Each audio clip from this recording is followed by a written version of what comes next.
I forgot to ask who's you can introduce the show. That'll just be on the video. Hello. Welcome to The Truth Runs Deep. I'm Kalli. And I'm Terryn. We talk about all things law and order, SVU, and organized crime, and occasionally fic writing in our lives in general. Mm-hmm. We're already on like the 7th episodes of each season. Just crazy already. It is. We're almost at the mid-season. Yeah. It'll be December 5th. Like, so I mean, we already got like one show that's already got a thing going next week, and like I don't know how they're gonna top it if they're doing a mid-season finale. Like, they're like, what? Is it December? Organized Crime is no, it's December 8th. It's like a mid-season. December 8th. Oh yeah, cause. What? Wait, when we come back for break. Oh, the last time we'll see. No. We'll come back. It's all kinds of wildness going on here. Yeah, I was talking to my mom about that yesterday. And we're like, no, I'm so like, I don't know if I'm gonna cry, but I'll just be like emotional, like shaking. Okay. Before I cry already, because I'll get to that later. The Law and Order episode is called Only the Lonely. Yep. It rhymes. I like the rhyme making today. It starts with like this guy and his lawyer exiting this building, and this guy is like getting mad at his lawyer, and then literally the only thing I remember from the conversation is, well, I'm not the one who decided to shag a 20-year-old. And then next thing we know, the lawyer ends up dead. Yeah. Shaw and Cosgrove are at the scene, and they find out the woman's name is Dana Clarkson, and she is a crisis counselor. So basically, like, men call her, they're in a crisis, and they're like, I need help. They first think that the killer is the husband or ex-wife of the husband that she was defending in the first place. So Shaw and Cosgrove go to talk to her because they've like heard things about her, and she immediately says, why is the story of a crazy woman so compelling? Which, honestly, good question. Why do we all find that so fascinating? I don't know if we should. Like, to a certain extent, maybe. But to, like, obsess over it and be, like, hound a woman over it, especially if, like, crazy to a certain group of people might be, like, completely normal. That type of thing. Yeah, we were talking about, in my English class, my film studies class, talking about the concept of the male gaze and how that's okay. How women are often, particularly in media, the thing that we look at, and men are the thing that doing the looking, and that's something that we get visual pleasure from when it comes to media. Yeah, it's a very smart article, but it's a good, interesting thing to read about. I have to remember what happened next because I think I zoned out. I don't know what we were doing. I think we were writing or just texting. I think we were. I think I was thrown off. Oh, I remember what happened actually. We can't talk about that yet because I want to. You remember that the video that we saw? That's when that came out. Yeah, that's why we can't remember. That's why we don't remember. No, I remember, but like I didn't write any of it down. That's why we couldn't remember anything from the episode because we were on adrenaline for like the first 15 minutes, and I was just like, yeah. We'll get to that. Okay, so like the next like plot point was like I don't remember how they get to it. They find out that Dana Clarkson had an ex who was possibly abusive. So they go to talk to him, and he's like, I don't know anything about it. You need to leave, yada, yada, yada. Cosgrove and Shaw go to leave, and they find the possible murder weapon because Dana was strangled. They Mm-hmm. find like a silk scarf in his trash. They're like, why is it in your trash? Well, we find out it's a gift from Grace Pollard, who is like a major lawyer Mm-hmm. in New York, um, for sexual assault victims, and getting them justice. Very, very big figurehead in the Time's Up movement. And actually, no, they said even before the Time's Up and Me Too movement, there was Grace Pollard. Mm-hmm. Um, so they Shaw and Cosgrove are doing some more investigating and like talking to people who are connected to Dana and Grace. And they go to like this bar and they meet this guy who says he was like a friend of Dana's, and he specifically mentions that he's gay. That's important for later. Keep Mm-hmm. that I in don't remember the mind. first time. I forgot this whole thing even existed because I was so don't remember a thing from this part that I was just like I don't first know like how 20 I'm still minutes. remembering this I know. man. Anyway, through some more investigation, they go to the gay guy's house Mm-hmm. and they find out that he's not who he says he is because he has all of Dana Clark's bank statements and multiple passports. Mm-hmm. Um, Cosgrove and Shaw are literally leaving his house as he's coming back with a woman. And as soon as he sees them, he literally takes the woman and starts running. Mm-hmm. Um, well, the eventually like ditches the woman and he runs into like this junkyard thing and he nearly hits Cosgrove with a tire iron. Yeah. Shaw stops him, like puts a gun to him, and they Mm-hmm. arrest him.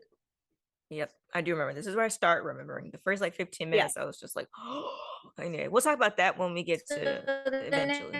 next, yeah, we'll get to it. We'll get to it when we get to SVU and stuff. Yeah. Um, so the next big thing is Sam in arraignment. I will type this Mm-hmm. out every time she is, although I think it might be every week because I think that's just what she does. We find out that this guy has 8 aliases and 9 dates of birth. And his Mm-hmm. actual name is it's literally Yeah.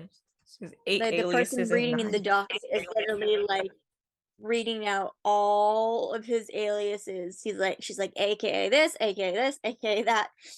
And his actual name, so his actual name is Devin Miller. Um, he's apparently really rich because even with bail, he immediately turns around and is like talking to like his wife or like his partner or whatever, and is like turns back around and we're like, yeah, we can put up the bail. And Sam is literally just watching the whole time, like, what is going on? Um, so the next scene that we get is like a personal one, which I love. Um, it's Sam and Violet. So for those who don't know, Violet's the like the tech girl in the homicide unit. Um, um, Sam and Violet has conversation about Mm-hmm. literally like the relationships. Um, and Violet says she has a partner. My first thought was, yay, she has somebody, but also the word partner stuck out to me. Mm-hmm. Makes me Yeah. wonder if they're finally gonna give us somebody who's queer, Yeah. We can only hope. which they Because should, they because should. you keep taking them away from us. Literally. Different You keep color. taking We them want away from us or blue. completely denying the fact that they are.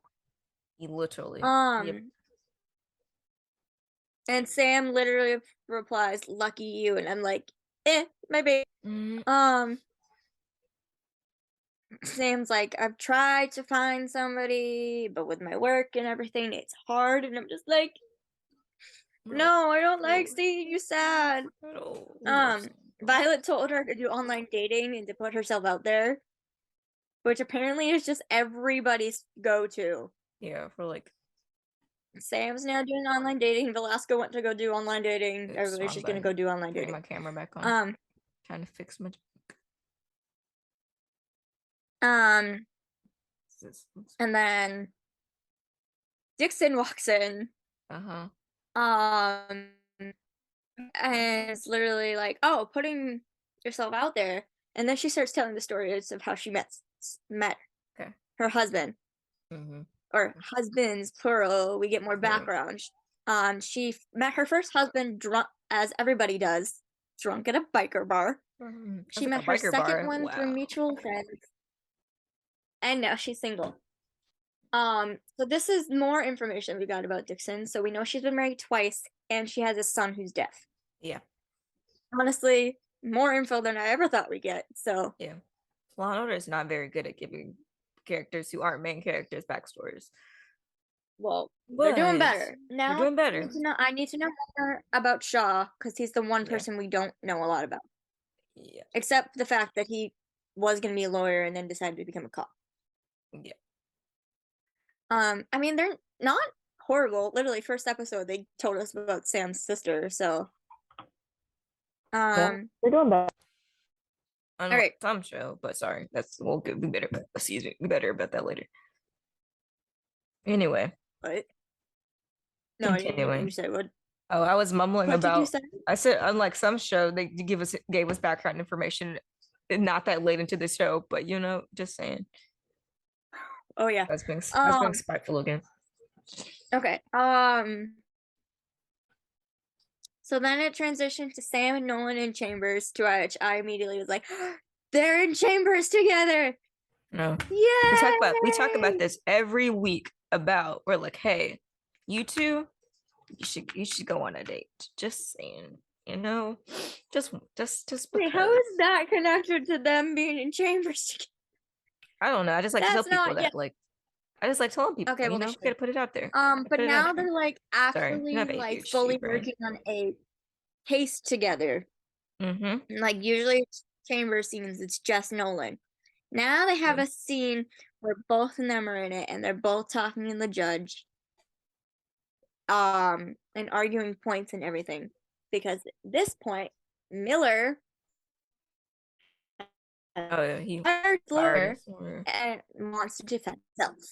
You literally were like, And where'd you get this from? Sam and Nolan are like, no, he can't do that. I forget exactly what their argument is, but it works. I forgot. And now he can defend himself. So then we go to trial, and Nolan's like whole opening statement is basically Miller is a con man. Mm-hmm. I mean, he's got 8 aliases and 9 dates of birth. Anything he says is not going to be believable. That's his whole thing. He tries to get you to believe the lies that he's telling. He's a con man.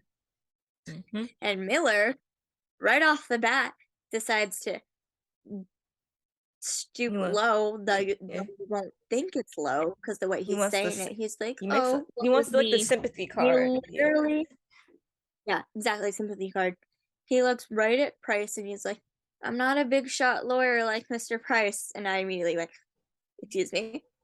excuse me, we need to go talk now. Mm-hmm. And then you pointed it out and I saw it. It was like the way Sam gave Miller a death glare. She was like, I was like, oh, she was not taking it. I said, oh. We're talking about Ron, her sister. Yep, Sam was Miller not gonna have it going, here. Yada yada. Says another thing, like basically like how he didn't do this, how he loved Dana, etc., etc., etc. And at the end, like Sam just scoffs because she's like, "This is ridiculous. This guy is an asshole." So after opening statements, call Shaw to the stand. No one's like, you can't do that. Why? Miller claims that Shaw never gave him his Miranda rights when they were first talking. Mm-hmm. Yep. Not when he was arrested, because I'm pretty sure he did, but Yeah. when they were first talking at like the restaurant when they Yeah. didn't know who he was. Mm-hmm. So the judge listening to both sides and then eventually says that yes, Shaw has to go through an evidentiary hearing. Um, he's literally like, so Nolan's asking all these questions. No, sorry, Nolan asking questions. Everything seems okay. Miller goes up there and literally is asking Shaw all these questions about things that never happened. Like, I don't Mm-hmm. remember exactly what they were, but they were I know, so I feel like he's making ridiculous. that And up. it's I like, was like, when did this happen? I was like, I wasn't paying attention the first 10 minutes, but you seemed like they were none of this making this. happened. None of this ever happened. And that was literally Shaw's point. He's literally looking at the judge and he's like, none of this happened. And that Mm-hmm. Shaw like even makes a point and is like, when we first met you, you told us you were gay. Yeah, he told us a lot. They were like, we didn't even know who you were, He you know? isn't. He isn't. Like he's literally like he literally said in front of everybody that he was in love with Dana. Mm-hmm. He wouldn't kill her. Okay. You told us you were gay. What Um, episode is this? Hold on. like Oh, sorry. My TV's on and I looked up and I was confused because I was like, what episode is this? It's Chick rolled at the Molen. And I was like, why is Elliot on here? Oh, feel the TV's right here. And I was like, uh, huh? And that's like, never mind. Sorry. that's ADHD hot. brain. Ugh. ADHD brain. I'm Yeah. sorry. So Don't. anyway, the judge stupidly buys the bullshit, Mm-hmm. which is literally the I whole don't want to point hear of it. Miller's thing Yeah. that he is a con man that can get anybody to believe anything because he's got Mm-hmm. this judge believing that Shaw did all of this bad stuff and didn't do anything. So Shaw is no longer allowed to testify, Mm-hmm. and they're like, "Crap, we got nothing now, or very little evidence left." Um, through some more investigation, um, they find out that um Miller has a connection to Grace Pollard. She Mm-hmm. is the only one who knows his whereabouts the day of the murder, what happened the day of the murder, etc. Mm-hmm. Sam goes to talk to her, ask her to testify. And Grace is like, "No, I can't. It will ruin my reputation." Um, and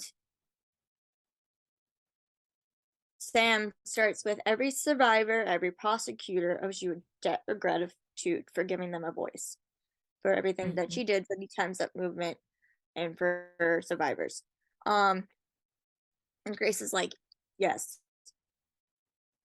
you're right. I get that." But we find out that she was in a relationship of some sort with Miller. She's the one who bought him the silk scarf, the murder weapon. Um, she's the only one who could testify to give them Mm-hmm. everything. Um, and she's like, everybody's going to see me as weak. And Sam was like, no, you were looking for a connection, companionship. That doesn't mean you're weak. That makes you human. To which I immediately thought, she gets that personally, and I need No, her to go so get a companion now. yeah, now we've been writing it ourselves. Yeah, We don't do it. Sorry. yeah, literally. Just put it in the. Um, so the next thing we get is that, like, so Grace is like, I'm sorry, like, no, I'm not testifying. Mm-hmm. The next scene we get is Jack, Nolan, and Sam talking about how Grace won't testify. They need her to, but she won't. Um, Yeah, we Sam watched this clip offers, before the. This is the clip we watched before the. yeah, This was like the preview clip, so we but now it watched it makes before more the sense. episode. Sam is like, no, we can just offer him a deal. Murder one, he goes to jail for 15 years. Grace still has her reputation. Mm-hmm. And Nolan and Jack are like, no, that's not gonna work. Um, I forget if it was Nolan. I think it was Nolan. It was no one she Nolan who was responded like, to. yeah, it was like something about her ego. She'll be fine. Mm-hmm. And Sam immediately says, "Easy for you to say," and he replies back, "Excuse me." And then Sam turns around to face both men Mm-hmm. and says, "Men bounce back from scandals, not women. You had no idea how hard she had to fight to accomplish all she has. This will stain her and all she's fought for. It will be an excuse to not take all her causes seriously," which is absolutely true. It goes back to I guess the part where the woman at the beginning of the episode says, "Why do people take crazy women so seriously? I mean, Mm-hmm. why do people find crazy women so compelling?" Um, Mm-hmm. say there's a scandal, there's a man and a woman. They both have to do an equal amount of crazy shit or whatever. Mm-hmm. Sam is absolutely right. The man will be able to move on. The woman will have to carry this with her the rest Yeah. of her life, Mm-hmm. which is Unfortunately annoying true. and should not be true. Um, it's even like kind of the same with rape cases. Mm-hmm. Everybody's like, the man, oh, woe is the man. Oh, he wouldn't do this. Yeah. His reputation is ruined. And the woman is like, okay, what about my reputation? And then if like the man is found guilty, I mean, not guilty, he gets to move on. The woman still has to deal with possible comments, name calling, everybody thinking Mm-hmm. she's a liar, etc. Sam's point goes to a lot of things in life for Yeah. women. Literally. Um, Unfortunately, Jack does not get it. I mean, Mm. you're old and white, fine, but still. Yeah. Oh my god. Jack still says, okay, we still need Grace to testify. Mm-hmm. So in other words, anything ever say, I'd like to think that Nolan listened to it. Yeah. Jack, it just went over his. Yeah. Jack's just old. He's just an old Um, white man. He's but old yeah, white. like I mentioned this already earlier, but yes, we do indeed find out that Pollard gave Miller the Mm. scarf. Um, she's testifying. She's getting angry at Yeah. Miller. She says, Yes. "I She's wish pop. I would have known who you really are when I was with you, not the horrible sociopathic con man you are." Um, Literally. and then Miller goes into this tirade of um Pollard knew Dana was there, got Mm-hmm. jealous, and then want to kill her. Mm-hmm. And the judge is like, do you have proof of this? Yeah, we're going a little far. But like you're stretching the truth a little And far Miller's, now. yes, I have tape. And Miller's like, yes, I have a tape. And Nolan's immediately like, Your Honor, this goes against all the rules of like evidence discovery. And, I get into it this whole thing where the judge is like, everybody in my chambers now. Mm-hmm. So, tape. Not just any tape, it's a sex. And this is where we get Angry Sam. And she Mm-hmm. says, a sex tape. Are you serious?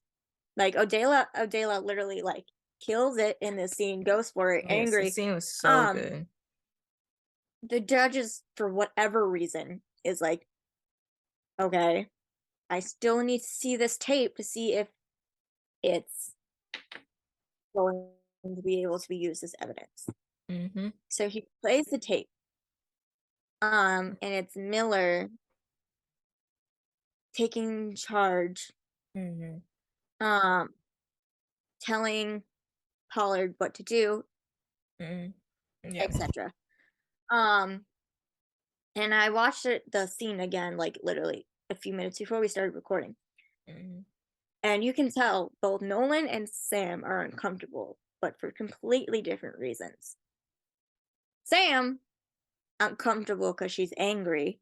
Mhm. Nolan, uncomfortable because he's uncomfortable. He feels bad Mhm. that he's watching this woman's sex tape.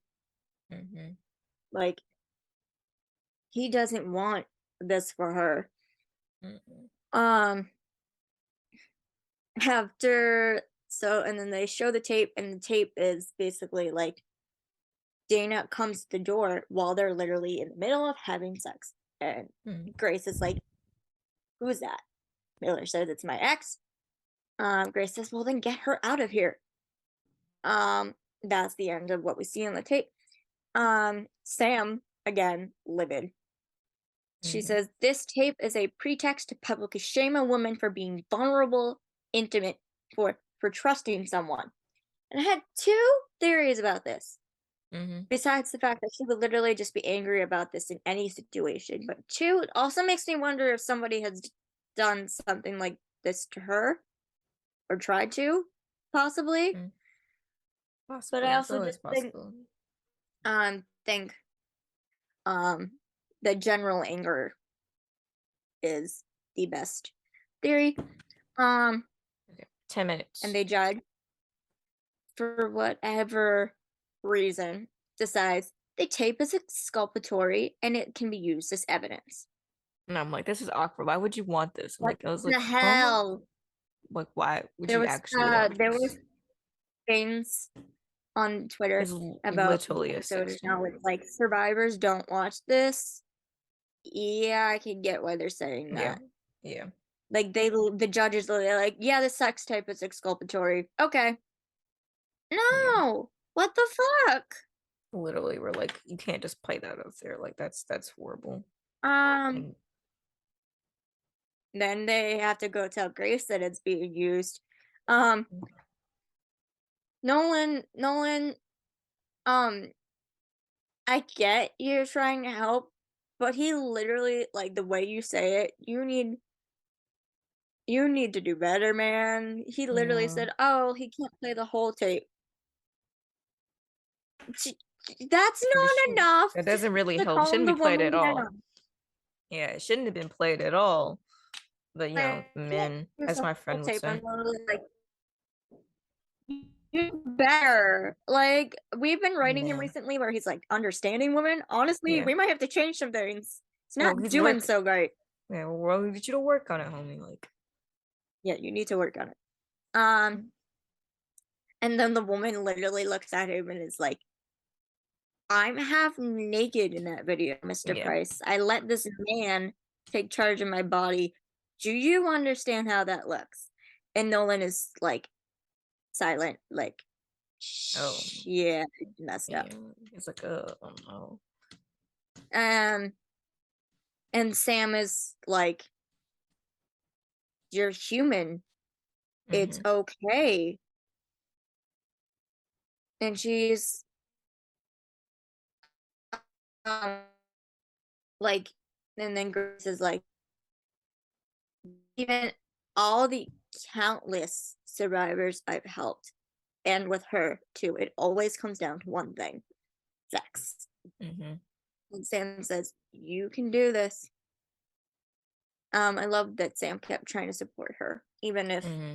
you know, it wasn't No going one to go well. else, no one else in their man So we brain. go to the Mm. courtroom, and he plays the entire video. Well, not the entire video, the video entirety of the video that he is allowed to play. Yeah.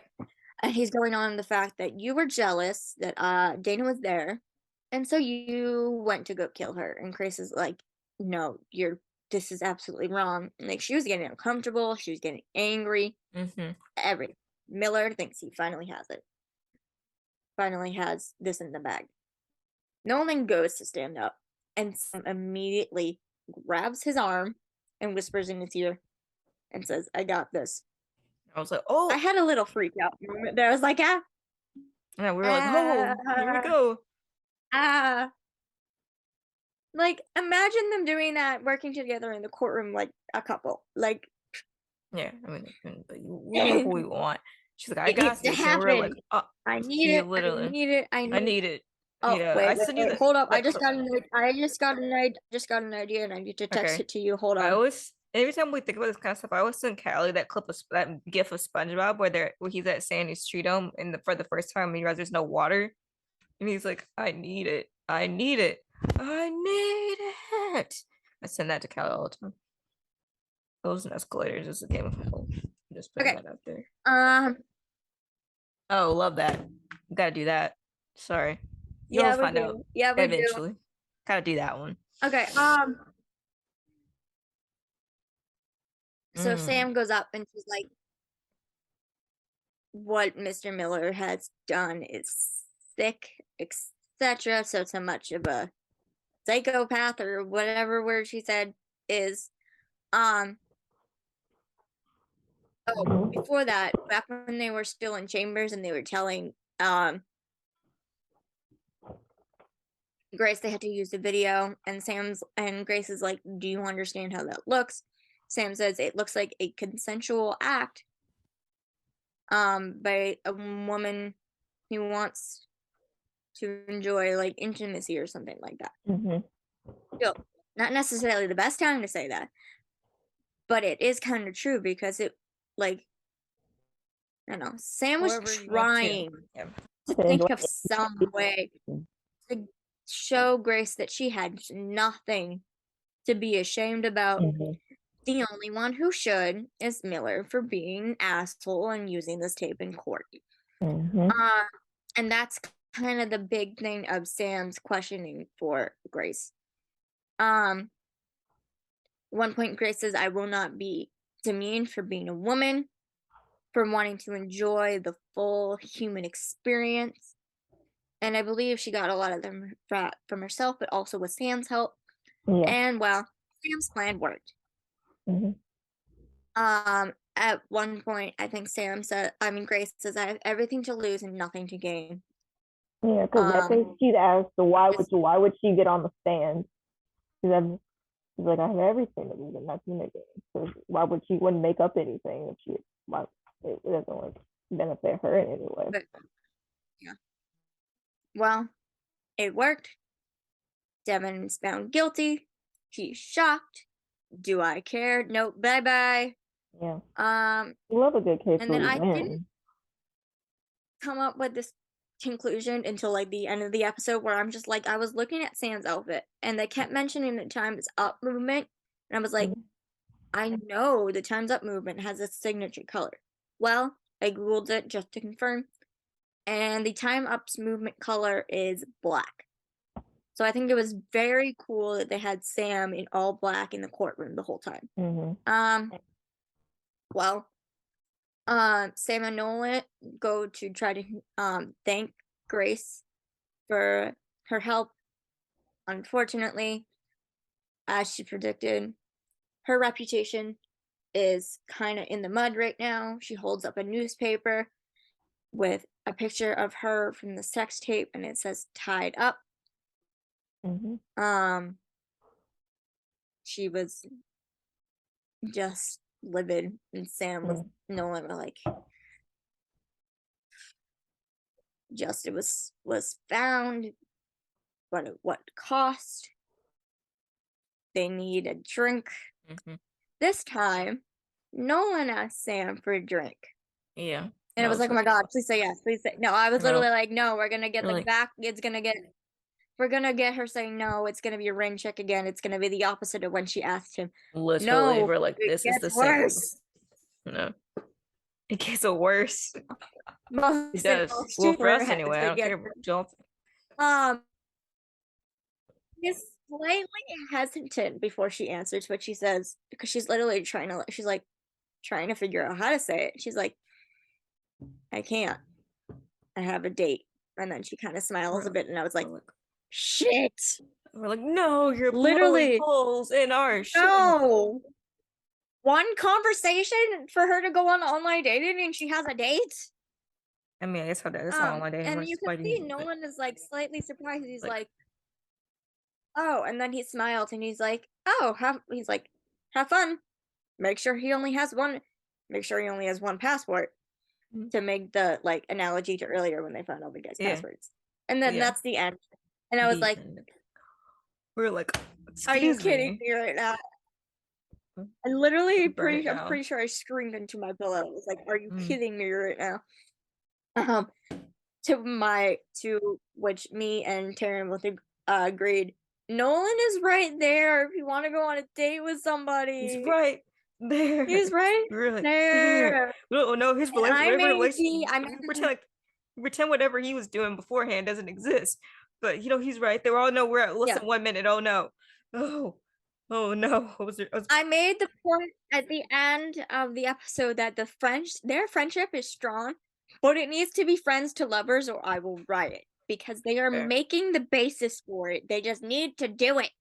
Yeah, we're not trying to be like Barson. I mean, we love Barson, but literally they sat around that friendship zone for like forever. And he's like, brain check. They need to not do this here. You can't do this again. I can't go through that again. Sorry. Okay, so quickly next week seems like a big cake. The Zoom is about to go boom, so don't. It's about the Zoom is at less than 1 minute, so don't do a full thought yet. It maybe go boom before you finish. So we gotta let it go boom. Recording. Okay, back to what we were saying. Here we go. All right. So next week is pretty big. Yep. I watched the promo again at night. Backstreet, and it literally starts with Nolan saying, "I think the army fabricated a report to hold up." To prove murder. In other words, a murder didn't happen, but the army fabricated a report to make it look like one happened. I don't think so. Then there's this issue of a file that literally had like the report, the file, everything they need. And Nolan is like, "No, I don't want to use it. No." And Jack is like, "No, you have to." And literally the end of the promo. Hold on, your internet's a little Nolan choppy. looks at Jack. Me? Yeah, your internet's a little choppy there. So I don't know what you said. Internet, be better. Don't like this camera. Okay, let's try this again. So at the end of the promo, I'm telling you, it's gonna be so. I changed my internet. It shouldn't be unstable. Work with me. Anyway, Slaps the laptop. No one could see that except for me. Kelly taps the laptop aggressively. Work with me. She's like, work. Anyway, the end of the promo, this scene is gonna be awesome. Ooh, yeah, it was. I haven't watched it a minute. Nolan is like, "I don't want to use this report. I don't want to use this file." And Jack is like, "You need to." And Nolan looks at Jack and like his like scoffs a little, and he's like, "Are you pulling rank, Jack?" I said, oh, we're gonna get Hugh. We're gonna get Hugh. Sorry, Basti, we're gonna get Hugh Dancy yelling at Sam Waterston. And I was that's gonna be awesome. Yeah, the episode's literally called Chain of Command. You're like, oh, it makes sense. Not some obscure title.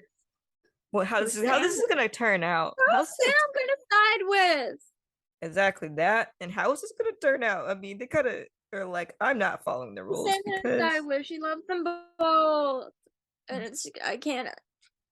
Anyway, it's gonna be pretty good. Okay. What do you give the Law and Order episode? 4. Yeah, agreed. Okay. Well, sometimes we don't really give we usually don't give anything under like 3 unless it's like actually terrible. Okay. SVU. Only one episode we wrote it. I feel like one episode of Organized Crime we thought was horrible, and we were like, this has like a we were just like, this is boring. I am SVU. Here we go. Right. SVU, Deadball. Yes. So we start the episode. This episode was better than I thought it was gonna be. That was be kind of boring, but then it ended up kind of being good. Yeah, exactly. So we started this episode with the soccer football football, Okay, if you're in another whatever country, you because some want of to you call guys it. are, yeah, because some people listen from a different country It actually, and I look at literally, our like, like we'll show get to it statistics. later, but Yeah, people in our show we'll statistics get are to outside it. of the country as well. So like Ooh, cool. we mean like football, not like soccer football, but not like American football. Just to clarify what we mean, because some They people listen to our show literally have outside of the like U.S., so we're clarifying for you. they literally have an entire conversation about it later, which we will Yes, get yes, to because I yeah. loved it. Uh so we started the episode where this with the football, I don't have an accent, sorry y'all. Football star, Mm-hmm. Paulo, like going to get an interview Mm-hmm. with this woman, and he is immediately cocky, trying to charm her. Literally, I was like, this guy's an You're asshole beautiful, already. I was like, bro, I etc. can't already. And she's like trying to ask him all these questions about sports, and he's like, okay, cool. You guys, he's looking at his like his bodyguard and his like partner or like Mm-hmm. manager, and he's like, you guys can go. And I'm like, oh no, he's in the room alone with a woman. Mm-hmm. They get in this conversation of how apparently, so her name is Nellie, Mm-hmm. and then they get in this conversation about like London and everything, and Nellie's like, you don't remember me, do you? We find out that they met 8 years ago. She was a Mm-hmm. fan. That's kind of the information that they gave us at that point. We do get more Yeah. information later, but Mm-hmm. the next scene we get is Nellie rushing out of the room, like fixing her Mm-hmm. clothes, trying to get out of there as fast as possible. Paulo's like, Mm-hmm. what is going on? Yeah, And he we see thinks like he's his, like, why is she like upset and stuff? He's like confused about yeah, why this happened for some reason.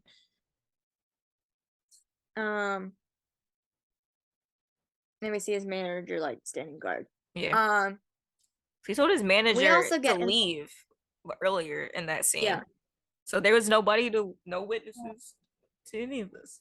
and then we also get a fun little just background Mm-hmm. piece, just tiny piece, but we get more on it later. Velasco is at a bar watching Yeah, a game with yeah, Paulo in it. yeah. Like it's like a bunch New of people are York at the bar, but he's Kings behind. Like game. he's like focused.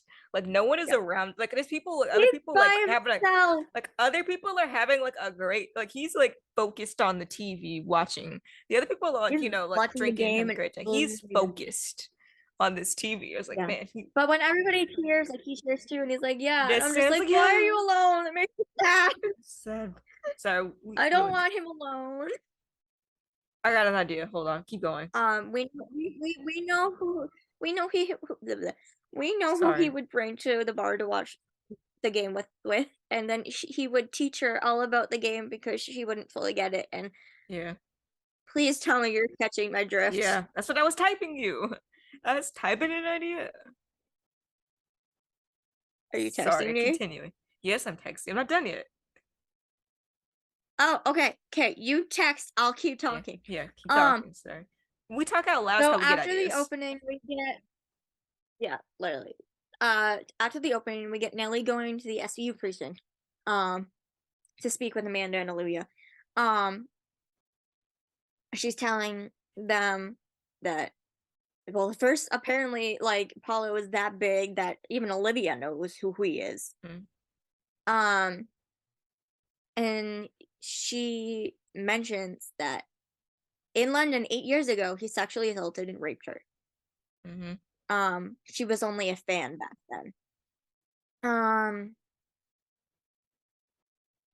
Then she like pulls out her phone and she recorded the interview. And it's like literally her being like, stop, get off me, etc. And Paulo's like literally just trying to hit on her and everything. Yeah. Oh, what? Oh, what is that? So yeah, man. It's funny I because saw Terryn's idea, y'all. That's why yeah, I'm screaming. yeah. No, because what was I gonna say? No, like sometimes when you like type things, I know, but then you say them out. I was like, when you do that, the sound you make, you type that to me. So I was like, this is what it actually sounds like when you type it Yeah, to me. I occasionally type it to you. Yeah, you do. We get excited Oh about my stuff, but yeah, god, I sometimes can I just get picture it. ideas. I can picture it. Sometimes I can picture it. you Okay. do. It's real cute. Sorry. We'll, Anyway. we'll think.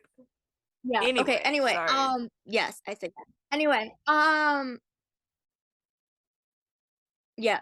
I forgot who says this So line, but they're talking about the game. It's to them, it's everyone is it's either an employee. it's Nelly. Yeah, to them, everyone is It's either an Nelly because she's employee or talking about like how yeah, because she's talking to Olivia and he's rich, Amanda, I think. and she's Hold on, like trying to get comfy. to like rich people to about rich people to them. Everyone's either an employee or possession. Yep. Then we get the opening. And you're the one who pointed this out because I Yeah, wasn't paying attention. I happened to be looking this time because a lot of time I'm not paying attention. This time I was, and I said, Molly "Oh, is in the opening credits now. took 6 episodes later." She's But sorry, next to Finn. in the picture, like she's in the front next to Finn, but like you have to like look. Although I it think seems kind of I it's a little yeah. awkward because most It's of the time they're all like in a obviously we know that because usually they're we all in like a obviously line. know that the spot. Yeah, we obviously know the spot that she's going to be in is probably going to change. Still a little bit more in the. I think also she's really short, so I guess Right like put now her more like she's next in to like the Finn, and it front. seems like she's kind of out of place. Yeah, it's also I really don't know if it's small. the I think. camera angle or what. And so whoever took this picture wasn't that great. Like they were like, "Oh, I guess we forgot we're Um, in the credits." Sticks here, it's kind of awkward placing.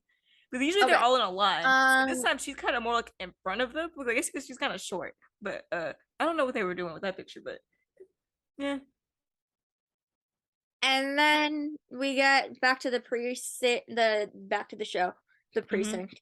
I forget how the conversation started, but they're talking about Paolo, and Velasco's like saying all this stuff about him, and Muncie looks at him and she's like, "Oh, so you're a soccer fan?" And he's like, "No, I'm a football fan." And that's yeah, where we they get this argue entire about conversation of she's like, "Yeah, no, I'm good with like American football," and Velasco's like, "You watch that type thing," and I'm sitting there like, "This is hilarious to me It is. because They're so I funny. absolutely love American football." You do. But in America, soccer, that everywhere else, football is also pretty cool. But I just thought it was funny that they're having this entire conversation and it's like, no, this is the superior football. Yeah, it's like listen, you lay it down. I think Velasco's like, you literally just want to watch like people like He does. He said something about like people get concussions. He's like people he hit mentioned each something other about like get a traumatic concussions. hitting A each traumatic other brain traumatic injury. brain Brain injuries. injury. I was like, oh. It's like, but you're. I was like, I was like, you watch it. man, And it's like, oh. damn. That's a little. It's like, oh. It's a Okay, funny wow. conversation. All right. That's what I do love about like Yeah. Muncie is that she brings these really comedic moments to the show. Like you're so funny. Like, Absolutely. she's not trying to be funny, She's but got she some is. funny one-liners somewhere. Never forget the vending machine. I'm sorry, that's still the funny. My favorite still the vending machine incident. Yeah. Cashews. They ate my money. And all I could get was the cashews. Olivia's like, all right, I'm just gonna get this out of there for you. Like, all I could get cashews. It's like, bro. Sorry, that's a. if I was there, I'd be like, so y'all must do if this I all was the there, time. I'd be like, They supposed to do this all Captain, the time. I'd be like, if I was there, I'd be like, probably broke. And my boss just stuck her hand in the vending machine. no need to figure out something to do with her and our resistance because I still don't have anything. Yeah. We need to figure it out though because we do like we her. started this story like 6 months ago, so she was non-existent when we started writing this. But you know, it's okay. We'll figure it out. We need to. We always do. We'll think about it. We will eventually. We need something soon. We're almost at break. Maybe. Sorry. Think about it. Anyway. Anyway. Oh, I might have an idea. Hold up. Okay, so back to what we were saying. They had the conversation. Oh, I don't know. Who is it? I think there's I don't know who's what context is it? I think it's about about Paulo, and I think he says this, and Olivia responds. Oh no, because he was literally they're talking, and then they find out Paulo's doing a podcast at the moment. Yeah. He's like, yeah. And then he's literally talking about Nelly in his report. Interesting thought there. We'll hold on to that. I'll answer that. Okay, it's all I got right now. I had to. you answer that soon. I'll go think about that. Because we know what the other. Okay.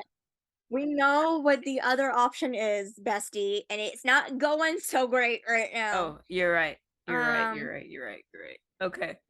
He's on the podcast and he says again, they asked him about their relationship with Nelly because it came out. I think he got some kind of way that she told. And then he's like, she was a little too local for my taste, so I ended it. And then Olivia's like, oh, sure you did. When she's watching it, he does. Oh, sure you did. So the podcast is out. He's literally trash talking her. They literally need to go talk to her to see if she's still gonna press charges. She says she can't. Because we find out that Paulo got Nelly pregnant and she has a son back home.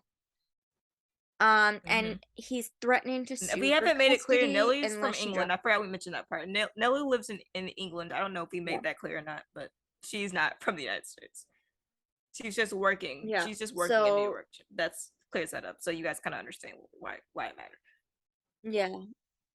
And she's like, I can't lose my son.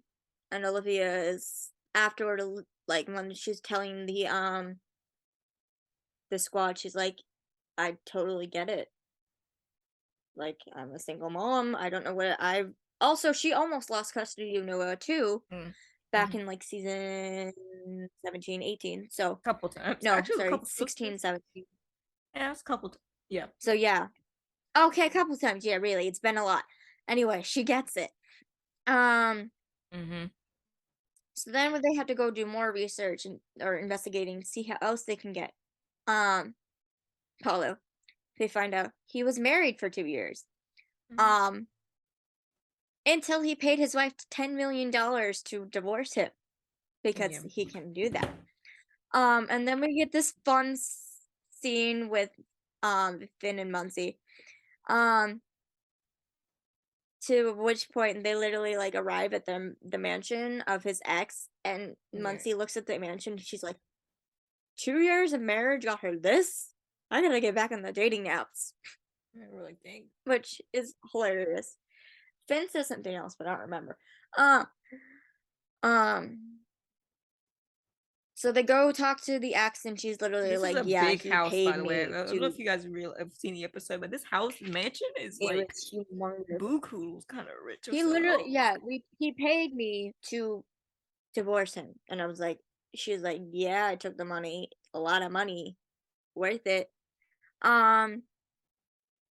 Muncie goes to talk to the mom, asking if they've got anything they can use, and we find out that his ex Simone fired a yoga instructor because he saw Paulo on top of her doing God knows what.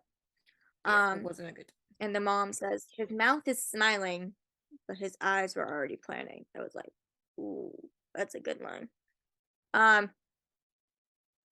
Then we get Finn going to speak to like this county clerk or something. Her name is Rhonda. Apparently he knows her. Brings her food and everything to get her help with the case. Because they're trying to figure out like if there's any the girl who got fired, this is like a if anybody pressed charges about and we find out that the person who pressed charges wasn't Simone, it was Paulo. Or no, the yoga teacher didn't press charges against Simone, it was against Paulo. And then we get this cool shot of Finn going back to Olivia and literally slamming this box down her desk, and you could see her like glasses looking up at Finn, and she's like, what is this? Yeah, because the shot is taken from a lower angle, so you see like him putting the box. I was like, this is a cool shot. It was. And we find out Paulo had been sued 12 times for sexual assault in civil cases. 12? Yeah, I was like 12 times. I was like, damn, 12 times. Um, I was answering what you said, so yeah, I'll read it in a the minute after I finish yeah. my thought. So they go talk to all the women who pressed charges. Mm-hmm. Unfortunately, all of them have signed NDAs, Yeah. so they can't do anything about it.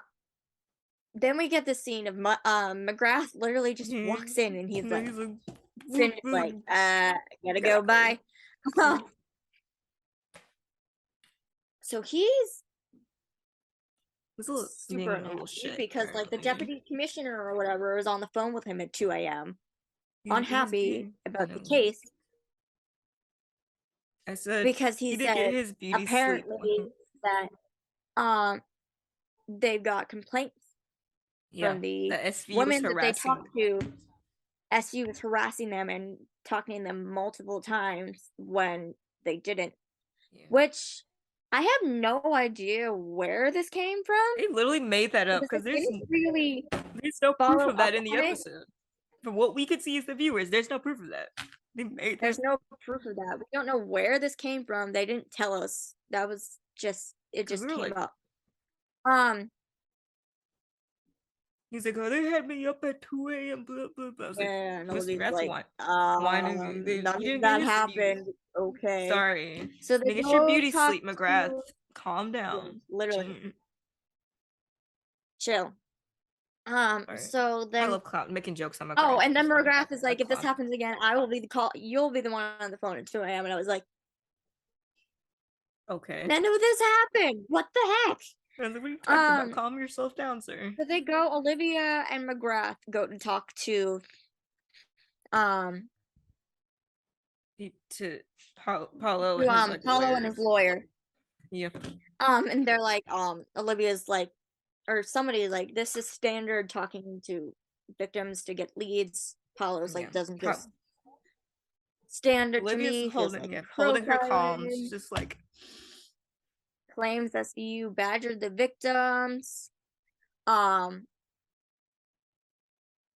go to leave, and then Paulo says something, and Olivia turns right back around, and she's like, if you didn't do anything wrong, then why not? He says their investigation is like doesn't make any sort of sense, or why do they need to go with the investigation? And then he says something about like mosquitoes, and now he's like, if there are mosquitoes, I swat them away, yada yada yada. Yeah. Olivia says something else, and then McGrath is like captain, and she completely ignores him and keeps going. And I was like, you go. Because she, at the end, her last thing she says is, sooner or later, I will find something. And then we transition to another Velasco and Muncie scene. They're on a stakeout. And this part is hilarious to me. Because Muncie is literally just sitting in the seat, eating Cheetos, and Velasco's like, how do you eat that junk? Do you know how processed that stuff is? And I'm like, okay, I'm very curious what Velasco's eating on a daily basis now. Like, is he like a health nut? Like, I need to know. And then Velasco, and then Muncie says, oh, I'm sorry, the vending machine was out of kale. Hilarious. Then they see another woman going to meet with Paulo, giving him money. We find out that woman, huh? Talking to Sean, can you hear me? You went on for like. Your fault. Hold on, I thought the mic wasn't on. So you were just talking, and I was trying to say something. Hello? Oh my God, this is the worst. Why is this not working? This is the worst. 0 out of 10 will not recommend. Hello? Hold on. Still kind of muffled. Hold on, 1 sec. Let me look for a part real quick. Hold on. I think this is it. I'm looking for? No. Looking for a part.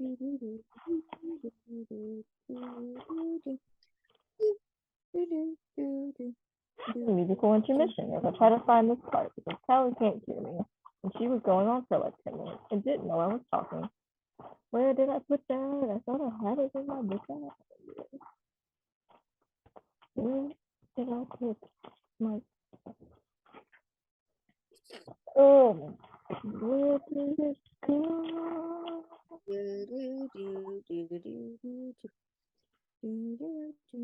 Hold on, looking for a part.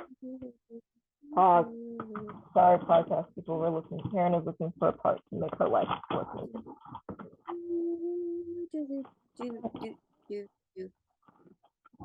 Yes, I'm just gonna keep doing the Jeopardy theme song until she's ready. It's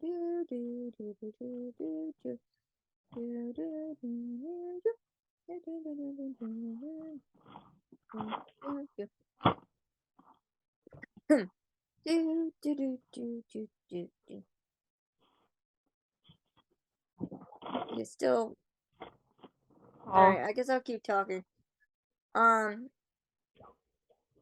So we find out that the woman that Paulo gives his money to is his like manager's wife. So Finn and Amanda go to her house and they're like, we need to talk about it. They show her the pictures of her giving the money. She's like, I'm not gonna talk to you. And then walks out his daughter. Her daughter. She's 16. And they go back to the precinct, and Amanda, being the genius that she is, looks into the money. We find out a whole bunch of money has been taken out of Paulo's account and given to the his manager's family. Not for the wife, but for the daughter. And then we get a little bit of a Muncie undercover scene. There are people who didn't like this scene. I thought it was good. Karen, are you like packing? No. Trying to fix the microphone, and I'm looking for another adapter, but I can't find it. And what did you think of the Muncie undercover scene? I love that scene. It's hilarious. I was gonna say it earlier, but you didn't hear me because I don't know why the mic was not working. You didn't hear me earlier when I said. There are some people who didn't like it. I thought it was hilarious. I had a joke. Was this the episode where Olivia was like, "Do you think I'm afraid of you?" And I was like, "Oh, so annoying." Oh yeah. This episode it's such a contrast to how Muncie usually is. Yes. She's usually like fangirl. Looking for this. She gives off very like, I don't know that we can technically use this word anymore or not. She gives off very like tomboy vibes. Yeah. And in this scene, she's acting all preppy and stuff, and I was like, this is hysterical. She goes up to the daughter. She's like, Anna, right? I saw your Instagram. She's all like peppy and light and everything. Hold on. Yeah. 1 sec. I got another idea. Hold on. Yeah, my microphone's decided to be stupid and not be functional. So I don't remember where I put that other. I had a single. I have junk everywhere. This is a file. Maybe if I clean my room, I would know where this was. But I don't remember where I put it. I have like a reverse. This is not the one I need. I have the opposite of that. I have an HD and a C port to it. Okay. HDMI, not HDMI, C port. Okay. So she's like, oh, I saw all your pictures of Paulo on Instagram. Why don't you post about him anymore? Because the squad, I find out that it's like, she posted about him for a really long time, and all of a sudden it just stopped. And so Anna's like, oh, I'm not allowed to post about him anymore. They're like, why? And so we find out that Anna and Paulo hooked up when she was 16. And Muncie's like, okay. So yeah, hook, line, sinker, whatever preppy Muncie worked, they got all the information they needed. Then they have Velasco and Amanda go to tell the dad. And at first he didn't believe them. And Velasco like reveals he's no longer a fan of Paulo. They show him the pictures. They tell him things, and the dad is visibly upset. Because he did this to my little girl. And Amanda says, "You think your daughter would be off limits to a man who doesn't have any?" And then so we get his manager, which I didn't remember his name until later in the episode. His name is Antonio. So they have him wear a wire to go talk to Paulo Hello, about all the women is the that mic he's working? been with. Is the Yes, mic? I didn't do anything. I just plugged it back in. it works. Anyway, we're gonna not touch anything and hope Um, for the best. Paulo Sorry, y'all. If talks y'all were about wondering why I hadn't said anything in like 5 minutes, it's because I've been digging around for another. I have another adapter that's just a single not HDMI, because MacBooks, only have C ports. So to have the mic plugged in, I have a C adapter that has like 5 million little dongles on it, and it decides it doesn't want to work sometimes. okay. So you don't need all that. Sorry, So then podcast technical difficulties are over. I had a joke, Paulo, but I forgot. What about we're the down Cheetos? to 10 minutes again. I was gonna say something about Um, while we're not saying about the Cheetos scene. I thought the Cheetos scene was hilarious because for one, we all know those are Cheetos because they can't show the real brand on TV because they gotta pay them to show that. I was like, there's some Cheetos. And I was like, didn't she say she liked hot Cheetos at the beginning? And I was like, no, she's eating some hot Cheetos. I think you're right. I think the first when she's getting the vending machine, she wanted the hot Cheetos, I think. And then she couldn't get the hot Cheetos. Yeah, I think you're right. Okay. Back to the scene at hand. Sorry. So Antonio's wearing a Triple wire. ADHD. To get Paulo to confess. We find out Paulo uses this analogy. He talks about clicks on a safe. Yeah. And he compares it to like challenges for a woman. So he's like, a maid, 1 click, a masseuse, 2 clicks, a reporter, 3 clicks, etc. And Antonio's like, how many clicks is my daughter? Paulo's like, what? We dig more and more into it. Antonio is furious, and Paulo's excuse is she wanted to have sex more than I did. And Antonio was like, she's 16. She doesn't get to you don't get to. There's Also, the legal she age of wanted to consent. have sex more than I did. Olivia's like, all right, that's a confession. Yeah. Lock him up. Come on, let's do. So before the squad can go in, Antonio literally is trying to attack Paulo. Paulo's got him in a chokehold or like a hold. He lets go, and Antonio. We think it's over. Antonio comes back into the room with a gun and shoots at Paulo.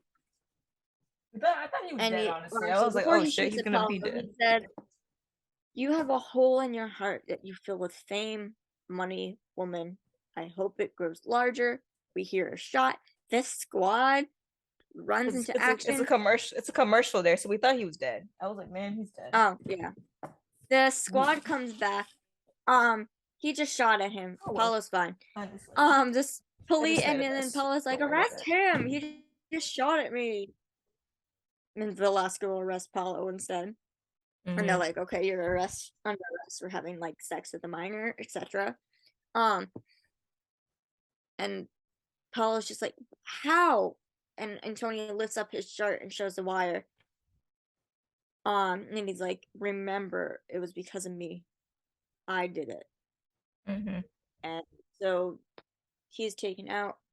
And then Olivia or Amanda, either way, it was like, how did you know he had a gun? Well, Antonio hid the gun away for Paulo. It's Amanda. I missed a big part of this. So a big thing is Antonio was getting furious because Antonio was the one who hid all the bad things that Paulo has done over the years. Like, he's the reason, like... Yeah. nobody knew about what he did to the woman because Antonio was pushing it all away, getting it taken care of. I don't know if he mentioned that part, but like he's done this multiple times. And he's like, and your thanks is going to my daughter. Yeah, because he's like taking the money out of his personal, making sure like the money, he's taking money out of his personal account to put in like the business account to give to these women to cover this up. Yeah. And then we get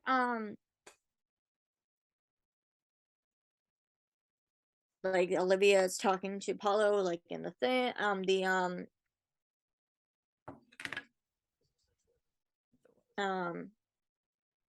interrogation room, like interrogating him about like what he did.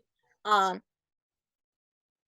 like, she's 6. Literally, the big point is she's 16. And Olivia's like, I can't swat that away, can you? Oh, I think somebody made an analogy of like in prison, people love people who have gone after 16-year-olds. Yeah. And then she's like, won't be fun. Swat that away, can you? Then we get a scene at the end of the episode, which I kind of love. I like this scene. It's cute. It's very funny. It's between Muncie and Velasco again. And Muncie's like, I'm sorry, it's hard to see your heroes turn into villains. And Velasco's like, he was always a villain. Mm-hmm. Oh my god, this is how much I was getting the things confused. So before Muncie leaves, Velasco's, wait, I got something for you, and pulls out a soccer ball out of his bag, and everybody's packing up to go home for the night, you know. Kicks it over to her. I wrote on the doc I wrote on the doc Velasco gets Muncie a football. Wrong football. Yeah. I meant to write soccer ball. So he gives her a soccer ball and kicks it over to her. And he says, so you can learn how to kick before you crap on my national pastime. Which I thought was hilarious. And then she throws it back at him, causing him to stumble a bit. And I wrote, because everybody else is going to say this is not true, but sorry, brother sister vibes. I'm sorry. They do. They're not romantic at all. They're brother sister for sure. They're hilariously brother and sister. I just texted Terryn this, and I'm going on it until they say it. That my current headcanon right now is that Muncie is a lesbian. Could be true. And that Heron. I mean, they probably will disprove that because this show is not always great at their diversity. No, they're not. I'm going to stick with that until they disprove me. But honestly, this is brother sister vibes. I see nothing romantic. Not romantic. Sorry, I'm clicking. I stop. Then we get the last scene of Olivia is having a conversation with Anna of how Paolo's going to prison. And Anna's like, I wanted to have sex with him. What is the problem? And Olivia has this whole conversation about how she's like, Anna's like, I didn't fully know what she wanted at 17. Olivia's like, I didn't know what I wanted at 17 either, because she's been there. Kind of calling back on the fact that she too was groomed by an older man at Anna's age. So I'm glad that Olivia's finally like saying something about, Burton again to this girl. Yeah. I'm surprised that went by people without like it becoming a shit show. Oh, it didn't always. It did? Fully. No, I don't look at my timeline very much, but like I'm surprised for like anyways. Yeah. So there was that, and that's the end of the episode. Yeah. And then next week is going to be really interesting. Next week we have a serial killer targeting transgender people. Yeah. And you can hear, and I don't know exactly how this becomes Amanda's case, but you can hear in the background that she's getting very invested in it and very. They showed a lot of shots of her in the trailer, which makes sense because in the episode, like the summary, I believe, is like a detective's child is killed, and then Amanda gets an opportunity for something. Yeah. Either way, they haven't had a last time they've had a case with transgender people in season 19, where they That's did like not do such a great job. I thought there was I was thinking And they about another literally one. went online and were like, there was another one? I was thinking about the one, the longest out of rain, where there's like those 3 cases, and with like Lakira and Lakira, because Oh, you're right. Lakira is trans, and Okay, yeah. Season 19, they she were like, we didn't do so great. So they yeah came they back in redeemed like season themselves 21 and it better. because it's like But that part, and still, then it's there's going to another be part where they solve all interesting. the cases. But yeah, how they Yeah, handle it's it. going to be interesting how since then and like all the issues going on in the world right now, how this case is going to be and how the squad is going to be better at handling things. Also, Postgraduate we got two new psychopathism. cast Also, what episode is it? we got two new cast members who we don't know what their thoughts are on the LGBTQIA plus community. Yeah. So it's going to be interesting on how they deal with the case. And it's going to be interesting how Amanda does it because Amanda's from the South. Yeah. Do I think that means she's going to be horrible at this? No. She's the one who taught Carisi about all kinds of about this stuff. So it's just going to be very interesting how this is handled by a bunch back to work. Here we go. Okay, back to what you were saying. So I got cut off last time, but as I was saying, it will be interesting to see how a squad of, as far as we know, cis people handle a case like this. Yep. It'll be interesting, and that's like I'm looking forward to that. Maybe that'll be one I have to watch by myself. I'm not watching that at home. But anyway, okay. Also, I have something to say. Rate the episode, and then how many stars do you give this episode? 4. It was better at first. I thought it was gonna be boring. Like eventually, I was like, this episode may not be that good, and then it actually ended up being kind of good. Terryn, you're genius. I just read your idea. You're genius. Yeah. I think that like it's a good episode. At first, it was I was like, it's gonna be about sports. It'd be kind of boring because I'm not a sports person, honestly. But then I kind of like this episode. You know, I vibe with it. What do you think about this episode? I also say 3.5. It wasn't my favorite, but it was still pretty. It's not my favorite, but it's all this season. None of them have been a letdown so far. None of them have been like the first. Okay, the first one maybe. Okay, the crossover kind of trash. After that, we were kind of smooth sailing. After that, I was like, the first one, eh.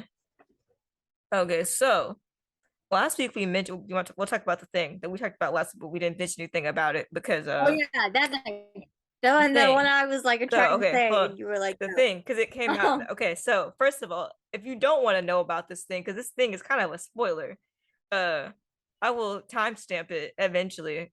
When I put this in the recording, I'll timestamp it and be like, if you don't want to hear this part because it's a major spoiler, the timestamp will be up eventually somewhere. I don't know where. It might be around. I don't know. I'll do it in the editing. You'll skip that part. You'll skip to that point in the video. Well, I'll put it. It'll probably be like right here. If you don't want to hear this part, go to this part of the video. This timestamp that'll be right here. Eventually, when I put it there, yeah. You ever seen people? I've put it in editing. If you don't want to hear this part, I've seen it. Okay. it'll be right here. Okay, right there. So there are pictures that came out, pictures and video. It came out last week before we recorded. So like we were like, should we talk about this? And I was like, no, not until we get like a better, clear picture before we talk about this. Major spoilers. This is your final warning. This is your final warning. Yeah. This is a major spoiler. Okay, bye. Sorry. I had to make sure we put that out there for sure. Okay. Continue. So this is all for the episode 2310 jumped in. It's January. It won't be till January 5th. So this is what we're saying. This is a major spoiler. We got first we got behind the scenes photos of the cast filming. So we got it's pictures of Finn, Olivia, and Noah. The first video isn't that. The first one is them walking down the street and it's Finn, Muncie, Velasco, and Olivia, and then it's those pictures. Okay. That was the first one. Anyway, the key thing that you need to know from all those pictures is that Olivia has a black eye. Yeah. It's a real bad. It's bad. Like it's literally like right under her eye. It's black. It's purple. Like it's a spot. Yeah, it's like big. this. Yeah, massive. Like we were like, it's big. So we're like, oh my god, she has a black eye. What happened?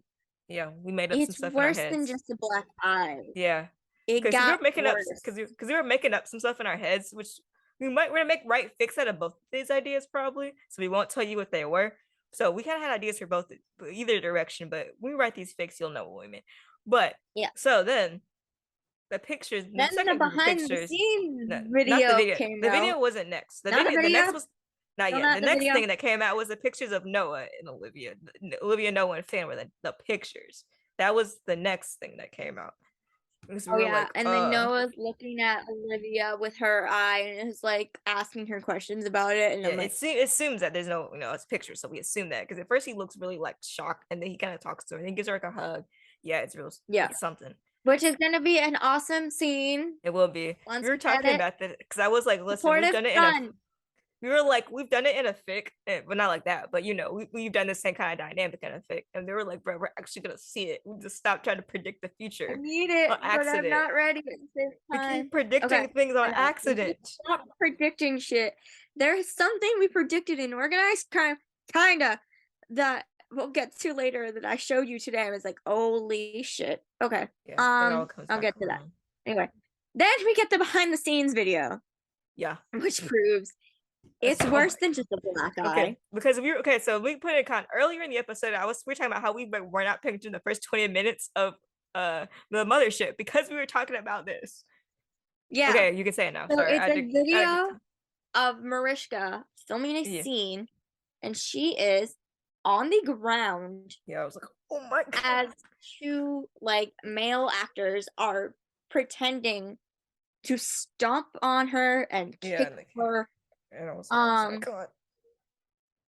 And she's literally like at one point in the video that's circulating Twitter, you can hear her like yell in pain, and like Marisha has a very unique, like it's her yell in pain. She had it when in the Lewis episodes, and it's very similar to the one that she has in this video. She's on the ground where these guys are literally kicking her. I saw something online that said once people saw the video or like the pictures that she was holding her ribs, and it makes sense now because they're literally kicking her in the stomach. Yeah, they are. It's and rough. Yet being the badass that she is, yes, and I was like, this turns, grabs her gun, is still on the ground, points it up at them, and it said, "Put your hands up now. You're under arrest." That type of thing. I was like, man. And you mentioned that the camera is going to be the low angle, so we're literally going to get a close up of Mariska's face. Yeah, the camera's like this way, and I was like, we're gonna be right there looking at it, and I was like, oh. Yeah, so we're literally gonna get an up close version of everything that's happening. Yeah, it's gonna be a rough time for an up close version of put your hands up. But like, also, why does Olivia need to go through more shit? Yeah, I was like, bro, we can't trauma not again. That the scene isn't going to be awesome. It's gonna be pretty badass nonetheless. Well, why again? Trauma. Terryn has a theory of who sent these people. I think it was Lena Hess from the episode last week. Because last week, what was the episode called? I don't remember. What happened last week? Whatever the episode was called last week. Anyway, what was the episode called last week? I don't remember. I was drinking last week. No, wrong. But it seemed like I could be right. Controlled burn. Controlled burn. Yes, I feel like okay. So this is my thoughts in my head. So you remember like at the end when they're having that conversation about how like Olivia's like they're talking on the phone. Then when they're talking on the phone and she's talking about like you don't know like you're playing with fire and like that conversation. I feel like at the end of the episode, Olivia's might still be digging a little too hard because when did she ever give up on a case? They were like, oh. Yeah, maybe it could just be random. You never know. Somebody like Olivia, I have like a a cop feeling for like it's 25 years. Connected to like a different case. It could be. Ellie, did you have an idea for one? There's plenty. No. But it could be random. It could be literally could be random, or it could be some kind of case that we've forgotten about or something. Who knows? But somebody has sent some people Or, you hurt know, Olivia. Elliot the does people- something stupid and then it comes back to You know, bite Olivia, and then you could never also know. be true. I've been running around saying that for a long time. Could also be Yeah, true. because we said we've been waiting for that. This could be it. It could be that there was No. something else I had in mind. Oh, also in the Like- video, one of that I know those guys were they're going to like kill her. Actually, I'm pretty certain because one of them had like a machete. Yeah, it was bad. One of them had a It's- machete. Yeah, like they were probably trying to kill her if she hadn't pulled her gun. Pointed at Olivia. Yeah, if she had had her gun, They did. probably would have been real bad. It's already bad, but it probably would have been worse. But yeah, it's gonna be a rough But time. also, it makes me worried because she's alone. Yeah, Like, girly. is she literally At just night, walking home when this happens? It was literally at night. We're Is- like, bro, what in the world? And also the fact that Seeing like where these guys had to like, know what they were doing. 'Cause we doesn't know Olivia has some call for self-defense training. backup. Yeah, Olivia Yeah, has some self-defense training. So like we know Olivia could beat people up if she wanted to. So like they had to ambush her hard for her not Yeah. to be able to fight back. And I'm like, It's oh my god, this is gonna gonna be a be lot. and it's gonna be intense. It's gonna be It will be. scary. It's going to, and the part that it probably kind of annoys me the most is this will be after Kelly leaves, Yeah. so we don't get Amanda supporting Olivia. And nope. Sad day. We know for sure. We do know Finn's gonna be supporting the Luke because Finn is in Oh, the hell yeah. a lot of the picture. What I need, Finn is like, which we will write if we don't get, is I want a Sunny and I feel like Velasco. I'm kind of sweaty now, but I I'm just thinking want, like because I obviously have we clothes know on under Finn here. I have is clothes on under going- here. Don't worry. But Girl, like, was not paying attention. But you're clothes fine. on. I'm just like it's a little hot in here. I So, think in my head when we going write to get this because we want to write it Finn ourselves in case they supporting her, fuck it up. But I really want just a Look at the thing shirt. of Sunny supporting her, and definitely Velasco, because Yeah. we know Velasco cares about her, but we don't know how much. And this Mhm. could be a jumping off point to show how much Velasco truly cares Yeah. about Benson. Because I'm thinking like Sunny's definitely gonna tell Amanda, but Amanda probably won't be in the episode. So I'm just like, But it's that Sunny- 'cause relaying when we- information. yeah, they were gonna relay information. When we write this, because we were like, what happens is when something major happens in the show, you take it and we write our own fic for it in case the show fucks it up. Basically, we make it better. Okay. Time back. Organized So okay, so time? we're back. Okay, so if you whatever timestamp I said it was right here, we're back at that point. So we're back. So if you did not want to talk about that, if you didn't want to know about what we just talked about, it's over now. So we're gonna talk about organized crime. Anything This else? episode is called All That Ooh. Glitters. I And love literally, this episode was so they get- funny. Sorry, this it episode was was hilarious. I haven't laughed this hard Funny. in a long time. Like Organized Crime isn't supposed to be funny, but this episode was so No, funny. it was It gets a better hilarious. rating because I say this one's gonna have a higher star rating because it was so damn funny. It was. Okay, anyway, sorry. So we literally we get a recap at the beginning. Yeah. Of last week. everything that's been going on. Not with last like one, the last week, the casino stuff casino. and Yeah. whatever. Wasn't paying attention. Which we thought the whole casino line got dumped in the fire or something because it finally came back Yeah, after 2 episodes. And then literally the first scene, the first 3 words I wrote in our doc for this was, "Oh, come on." Mhm. Am I as mad about this now as when I was watching it live? No. No. But at the moment I was. Yeah. Jet and Whelan are in this jewelry shop, and they're undercover as a married couple, soon to be married couple. They're engaged. They're literally undercover as a couple going to look for wedding rings. Mm-hmm. Also, the fact that they waited 3 seasons to be like, "Oh, Jet will be really good at undercover. Let's start doing it." Took you long enough. Took you long enough, and you see how good she is at it. Exactly. I literally they should let us described write it the as. show. I have to. I literally. I'll drop I out of have to college see to how write I in the show if described they let it. me. How did I describe it? I have to see if I described You it. said sweet, Hold on. I happy, know I and described lovey it. I dovey. have to get this. You did. You said No, sweet, happy. Something else.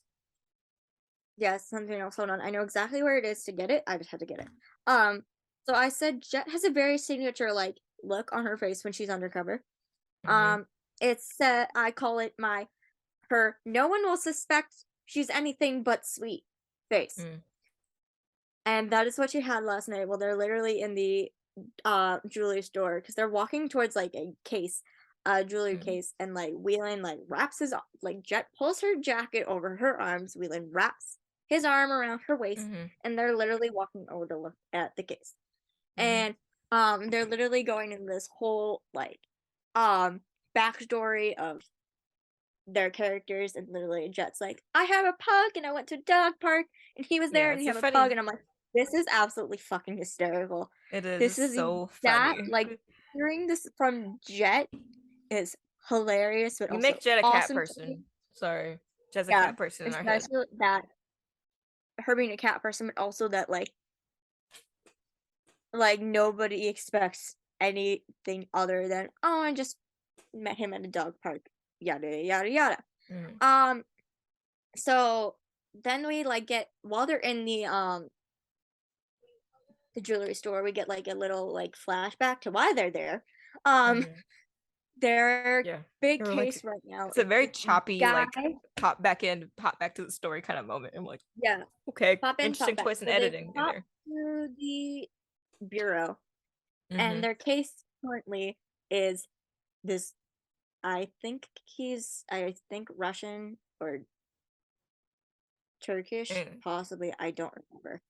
Mm. Anyway, uh, he's a jewelry smuggler. He's got this Yeah. warehouse and he's really smuggling gold to get made into jewelry, which is then Yeah. transferred to the jewelry store, which is why Except for and why then organized crime is there because it's Ayana's illegal. like, we need a young couple to go into it. And then she looks Really. at Jet They're and like, Whelan, and Jet and Whelan immediately look at each other. They're like, what? Jet's head turns so fast. She looked at him and she's like, and they're like, why us? They're like, there's no one else here. Like, Wait, this is we're it. doing what? We're We're doing doing what? Excuse me? and it's a very funny Um, scene. This is why this episode was even so Whelan, funny. Like, Whelan was like a little shocked. He's like, what? it's like, I'm doing what with her? mhm. It's so damn I funny. wrote that, and so we get this line because Jet literally like always loves to take charge in just anything. We found that out when she was doing the thing with like Manny and a few episodes later. She literally looks at Whelan and says, it took forever for him to ask me out. I took pity on him. It's like, Ma'am! ma'am, we love you, but I was like, what a queen! Like, pop off. She's like, she takes every little thing to just Like, pick at him. And I thought it was funny. Like, Whelan is it's like, so funny. This episode is so damn funny. We took the start. then we get a big funny. thing that comes later. Yeah, this plot The line. We're guy like, the fuck. mentioned There was no way. something Okay. about. Also, when Ansley tweeted that there would be jet lore, we were not expecting this one, but we'll talk about that later when we get there. We Sorry. literally were I was like, jumping the gun. jet lore, yay! More info. Yeah. Obviously, we had our theories. We'll We get were to what it actually was massively later incorrect. Continue. because it was something nobody expected ever. Nope. So the jewelry guy, like asks something about payment and the payment for the wedding, and Whelan says, "Yeah, her parents don't want to contribute." And Yeah, then right. Jet's eyes immediately change. She's like looking all smiley, and then her face drops, and she's like, Ooh, sorry. and she looks right at him and says, maybe if you asked for that raise, they wouldn't have to contribute. And she Like, says it in a tone like that. She's like angry. She's really defensive about this. We're like, oh, really defensive. And then Whelan shoots back, you're really gonna bring that up again, aren't you? And then they got Ayana and Elliot in the van, and Elliot's like, oh, that's really cute. They're having their first fight. And I'm like, it's so damn funny. What the heck? I know, but this sorry, is also hilarious. So funny. Like, y'all gotta go watch this. I don't care if you don't watch Organized Crime, but still, if you care, just watch the scene. But it's funny. You can watch this. It's just so funny. Like, this is the redeeming moment of being funny for once. Yeah, not me dragging myself through the ringer watching the show. Part of the episode is hilarious. Like, so then they get a text. Whelan gets a text, like their target is walking into the jewelry store. Whelan leaves the jewelry store. Jet watches as their target leaves. And then we get the chase and scene. this is a dynamic I want to see more because obviously they came in together. I want them to have more scenes. They got this whole Reyes and Whelan have this chase scene. No, everybody's Reyes, involved in the chase scene. everybody's literally in the chase. So Jet comes in at the end. She just kind of shows up at the end, but everyone else is even Elliot and Ayana and Whelan and Reyes are all running. They're all running. Everybody's chasing after this woman. Reyes even like yells at like Jamie, and like Jamie like Jamie Whelan literally like runs on this table. He like gets over. We get at one point Elliot like takes this woman down to the ground, and she nearly pins him. And then they get we stop, and they're looking at each other, and she's like, "You're like, oh. Elliot, Tia, they know each other." You know, we're like, interesting. And then Jet literally just, like ends up in the beginning, and they're all just like staring at each other, and then title sequence because Jet kind of shows up. She has like her jacket on her. She said she has like her jacket over her arm. She kind of shows up like she was probably lost in thought, which makes sense now considering what we will learn later. We get back to the bureau, and I think this part is hilarious because we got the 3 young detectives. So we got Jet, Whelan, and Reyes, and it's so funny. And Jet's lost, and Reyes is literally like, she called him Elliot, bro. And I was like, it's so funny. And then like, Jet, being the techie, decides to go do some research on this woman. And I need to pull up the quote because it was like, hilarious. No, and she says this in, like, the first 20 minutes of the episode is so funny. She says this in like a sing-songy voice, and she has this smirk slowly growing on her face. Give me a minute, because I'm literally at the part where I think we're at the part where I'm. Yeah, it's so damn funny. Like, whoever wrote this episode, whoever wrote this like first half of the episode, the whole scene is entertaining. The whole like first like 10 minutes is just so funny. Maybe like 12-15 minutes funny. Comedy gold. If it was just a comedy, like we haven't laughed so hard about this in so long. If I wasn't, man, please, we hadn't laughed that hard, we're gonna cry ever. Probably, I don't think there's ever been a funny one like this. It's like a one-liner, but not like scenes where they've just been so funny. So funny. Postgraduate Psychopath is on the TV, and I'm like, Is that the first one, or is that the Oh yeah, that's a sequel, because Postgraduate Psychopath is the one where I love the end part where she's like, if you come near so I found the scene. So ever again, your last Whelan is like, okay, so maybe she's Vice. And then they're like, nah, she reeks federal, and they're all like trying to figure out like, who is this girl?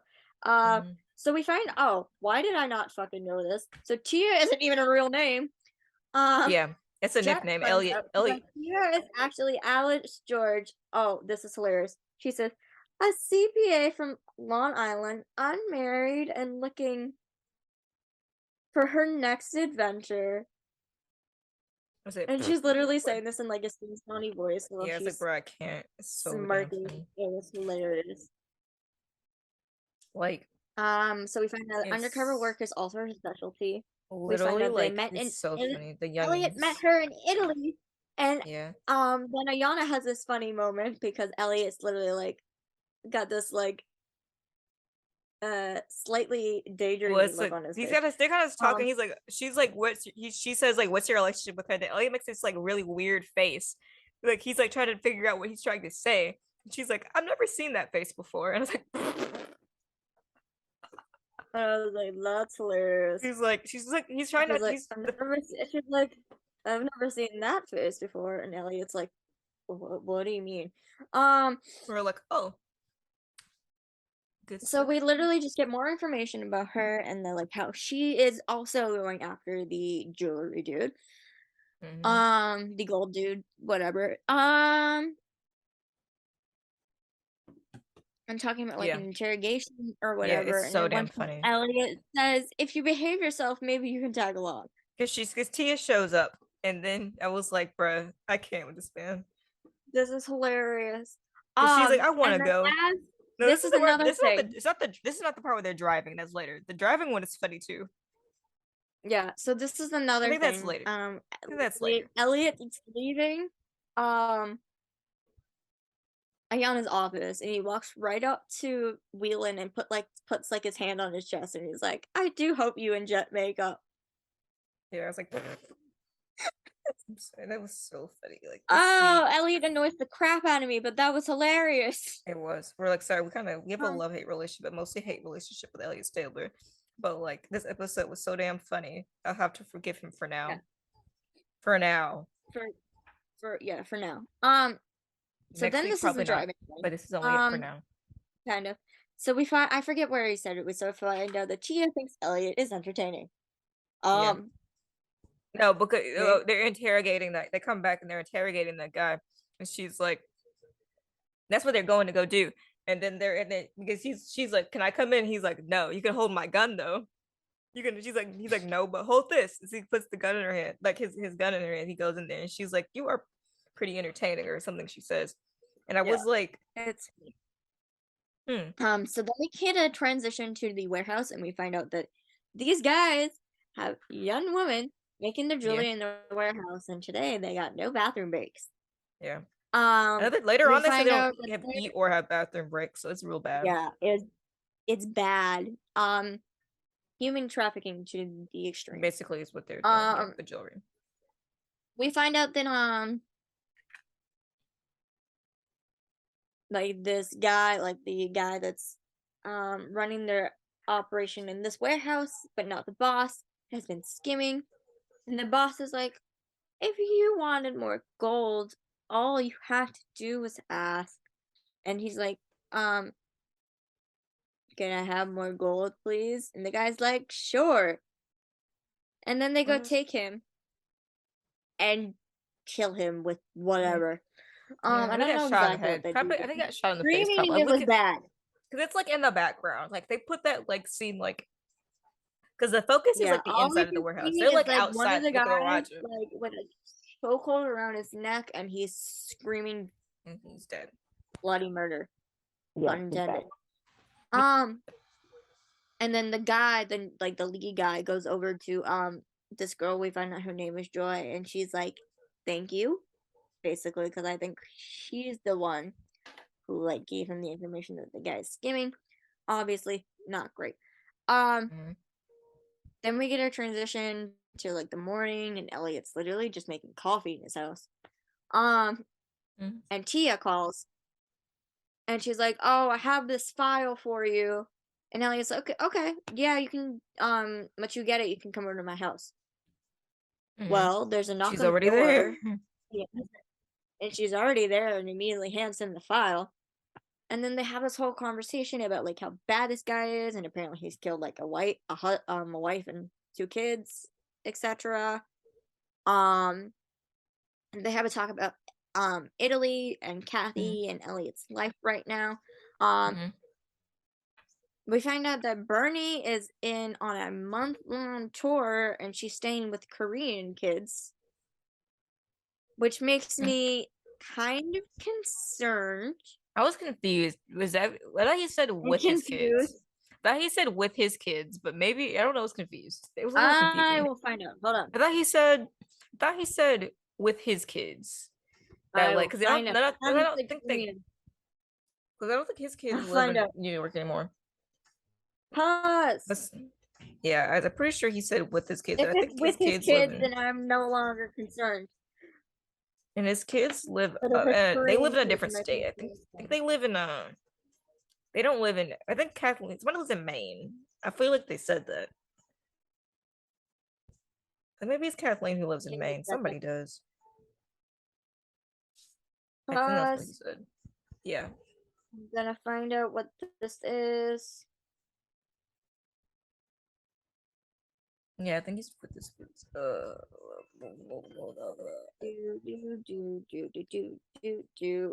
My thing is loading. Pause for a moment.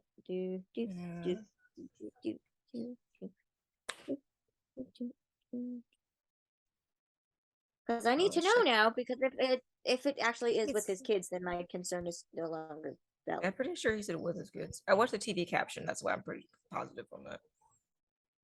Why? Okay, if it's with his kids and not Korean kids, then I'm like, why? Why did I think that? I don't know. Sometimes he kind of mumbles. So I'd be like, what are you saying? Yeah, okay. Pretty sure it's with his kids. So.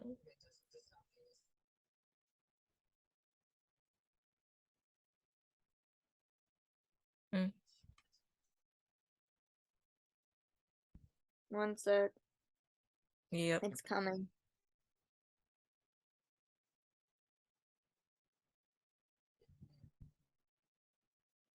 Oh, so another thing, we find out that Tia knew about Kathy Yeah, I knew Kathy and died. called and left messages to check on him, and he didn't call back because he didn't have the words. He didn't know what to say. But he thanked her for calling. I have to get on my soapbox real quick. Also, I gotta get on my. He was smiling the whole time.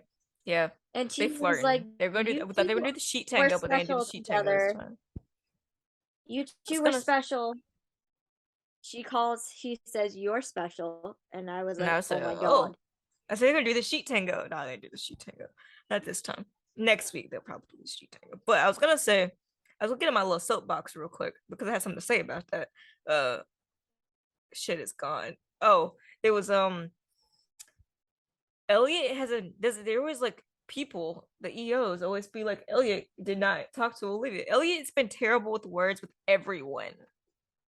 Olivia is not special. So it's literally not just Olivia. He didn't even know what to say to this woman. He barely knew what to say with the Kathy when she was alive. He barely, they had their whole separation because he didn't know how to use his words like a grown-up. So she's not special in this situation. Thank you. That is my soapbox. Also the fact that he nicknamed her Tia. Elliot gives everybody nicknames apparently, so that's not that special either. So that's what I have to say on my soapbox. That is it for today, for now. So in conclusion, Elliot is just being Elliot. He's in a bad way with words, all with everyone.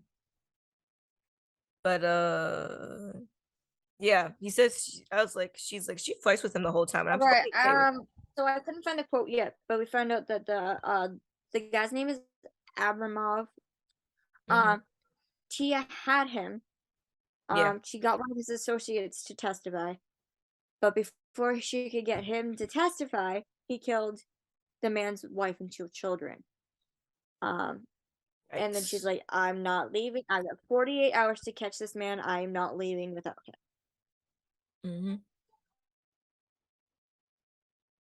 I know the line is in this scene. Hold on. It's in that scene. Where is it? It might be like the closer to the end of the scene because it's sequential. Oh no, it's not. I think it's more at the beginning. Maybe I don't know.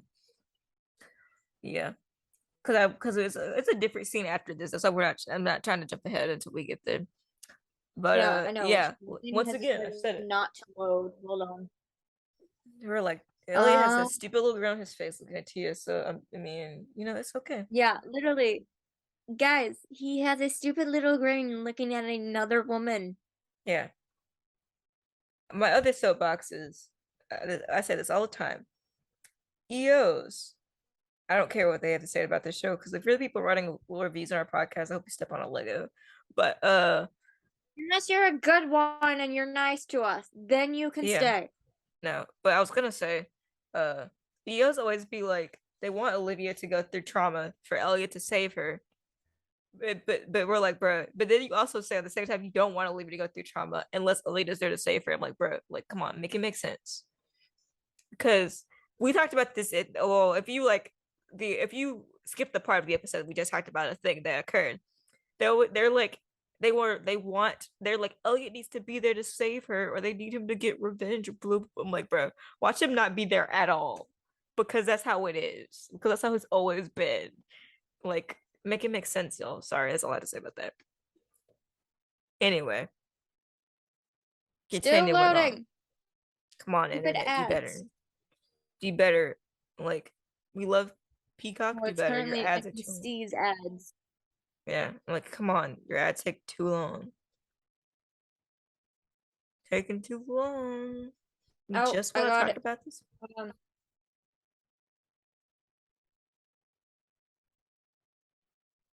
Literally took too long. Or part of it. Hold on. Oh, this is funny because she's Italian. She gets like things mixed up. Oh, wow. Why did I think this said Korean Is- kids? You're correct. My concern is wrong. Because I was like, I thought it said Korean kids, and I was like, why are we leaving the bipolar grandma alone? No, she's on a month-long tour with her grandkids. Yeah. We're like, oh. I have I was like, no that's what I idea thought he said. I was how like, I I'm got pretty sure three he said something from about that. grandkids. I But don't she's know. on a month-long tour with her grandkids. Yeah. We love this. Okay, and hold on, I need to get this line because she's Italian, and that's just funny. So damn funny. Clown episode. The episode where we're Oh, not so taking we it so find out that seriously. Eli's in college. That's later I though. don't know. That's Apparently way age ain't a later. thing here.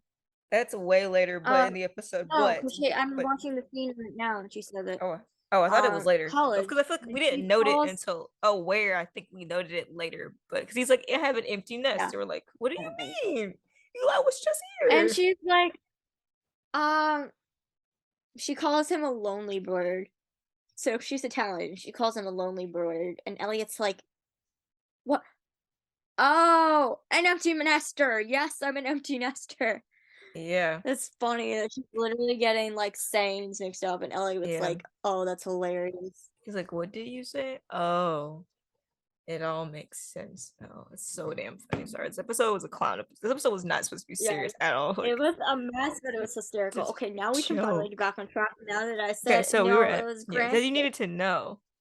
Okay, so like, I don't. so the next sounded scene. like it's Korean. I was not paying fully attention. So then the next scene is okay, they're at the so precinct yeah. the next or So later after the they day, get the next day. conversation of like this guy About what and they're gonna do. Tia's like, I have a plan. And then they transition to the back to the bureau, and Then Ayana's Elliot like, goes, no, you don't. Yeah, that was Elliot. Then I think Elliot says, I have a plan again. And she's like, no, you don't. No, you don't. No, you don't. I think of that SpongeBob scene where where the episode of SpongeBob. Sorry, I watch SpongeBob all the time, but they're like the one where SpongeBob runs off and he goes missing because he didn't want to because the pre-hibernation one, and then that guy's trying to imitate him. He's like, I'm ready, and Sandy's like, no, you ain't. And I was like, I thought about. I'm sorry. I'm ready. Okay. I'm ready. No, So sorry. they need to get like Abernoff's information about the warehouse and everything. And I love that they put this in because it's hilarious, but it's also true. Mm-hmm. They needed somebody to go undercover, and Ayana looked immediately at Elliot and was like, you can't do that. The Brotherhood is still trending. Mm-hmm. Everybody knows who you are. I was like, finally, we get something that's like, Elliot can't go do this because everybody knows who he is. And we're like, full stop. You cannot. No. And then, so Reyes volunteers to go undercover because that's what he does. Yes. Like, apparently everybody in this thing is really good. Apparently everybody in organized crime is good at going undercover. The only person who hasn't gone undercover is Ayana, and I need it to happen. Yeah, please. Oh, wait, no, she has. She has. Back in 2, I think? Anyway, she has. So everybody's good at this in this unit.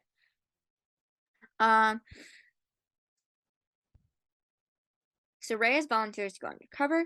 Yeah. We get the scene where he's getting all dressed in this really fancy suit. Yeah, it's fancy. By this tailor. Yeah, I was like, oh. They made sure somebody. I think somebody said it. He's like, "Can I get this suit, like a suit, another time?" And then, I think it was Reyes who asked it, and the guy looks up and was like, sorry, but I'm retired. This is a favor to Elliot. And I'm like, this is hilarious. It was a fancy, like the fanciest. It was literally a very fancy suit. Reyes looked good. And he's practicing his like name in the mirror while fixing his bow tie. And my dad immediately hits on it that he's using a Greek accent. It was like, yay. Because his name is like Christos, and I can't say the last name, unfortunately. I should be able to, but it is a Greek last name. and he's good at doing accents. I love that. He's very good at the Greek accent. And then Ayana was like, "Okay, if anything goes south, what do you say?" And she said, "Who wants dessert?" or something like that. I'm like, well, that works. That's a good plan for if things go south. And then Ayana's like, where's Whelan? And Elliot's like, oh, he's running an errand for me. Like, you can't just, I'm like, sir, you can't just borrow your unit's detectives to go do stuff. Like, that's not how this works. Yeah. And I was like, Elliot, he's a detective, not an errand boy. Yeah, you can't just send off, especially without permission. Like, so Whelan literally is going to talk to Pearl for Elliot. Yeah. He walks into the room. He's like a himbo. I swear to God, he's like a himbo. He literally walks up to her, puts his hand to shake, and he's like, Detective Whelan, and Pearl literally stares at him like, who are you? Yeah, he was so. And she's like, Detective Stabler sent me. And she's like, okay, then you can go tell Detective Stabler that. Continuing what you were saying. Oh, Pearl literally looked so Whelan trying to be all nice and polite and like introduce himself. And Pearl, he's like, Detective Stabler sent me. And Pearl's like, okay, you can go tell Detective Stabler that we're gonna do this another time then. And Whelan somehow managed to convince her to stay and talk. He was like, if you're talking to, the detective said, if you're talking to him, he said something like, he said, if you're talking to me, you're talking to Elliot. And she's like, oh, Detective Stabler. I was like, she basically like gives him more information, and he's like, do you want to be doing this all your life? Yada yada yada. Anything. I wasn't paying attention to that conversation. I don't really remember what happened. I zoned out. Yeah. Sometimes it gets a little boring. The important part of that was Pearl gave Whelan a thumb drive. Yeah, with all the stuff. Everything. He literally goes back to the precinct and he's like, here you go. And Ayana looks at him and Elliot's like, I'll explain later. I'm like, oh man, that's not how this works. You're gonna get your detective in trouble. Once again, he likes to ask for forgiveness rather than permission. Yeah. So then we get to, why did you put this part? Tia is almost like another Olivia. What are they talking about? They're missing a scene. I feel like we forgot to talk about what the scene was about. I don't remember. Oh, I think I remember. Maybe I remember. Why did I say that? It's the like dynamic they had about how that like maybe like this was supposed to go earlier. Maybe I don't know what I was thinking, but how. Well, I mean, you're not wrong. I'm not wrong, but I'm trying to remember the point I exactly in my brain I was thinking at the moment was about. I think it was their dynamic about how oh yeah, like he's still the person that the male that takes charge. She kind of just follows around behind him in like that almost. I don't know. They're not as deep as like Olivia's codependency is with him, but man, I forgot what my point was. The one difference between Olivia and Elliot as partners and Tia and Elliot as partners is that Tia was taking charge. Yeah, and Tia also agrees. She's fine with Elliot's. Oh, I think it was the idea that Elliot maybe did something violent. Maybe she was like fine with it. Or like something that Juliet always does, but I'm like, Anyway, okay. But anyway, to get to the stuff that like screwed us over. Oh my god! And all that. So the group goes to go undercover, and so Reyes is in there. And we get Whelan and Jet and his car listening or like getting ready to listen to the undercover thing, and then Whelan says, I forgot to say I'm sorry, by the way. And Jet's like, I was fine with it. And Whelan was like, no, you weren't.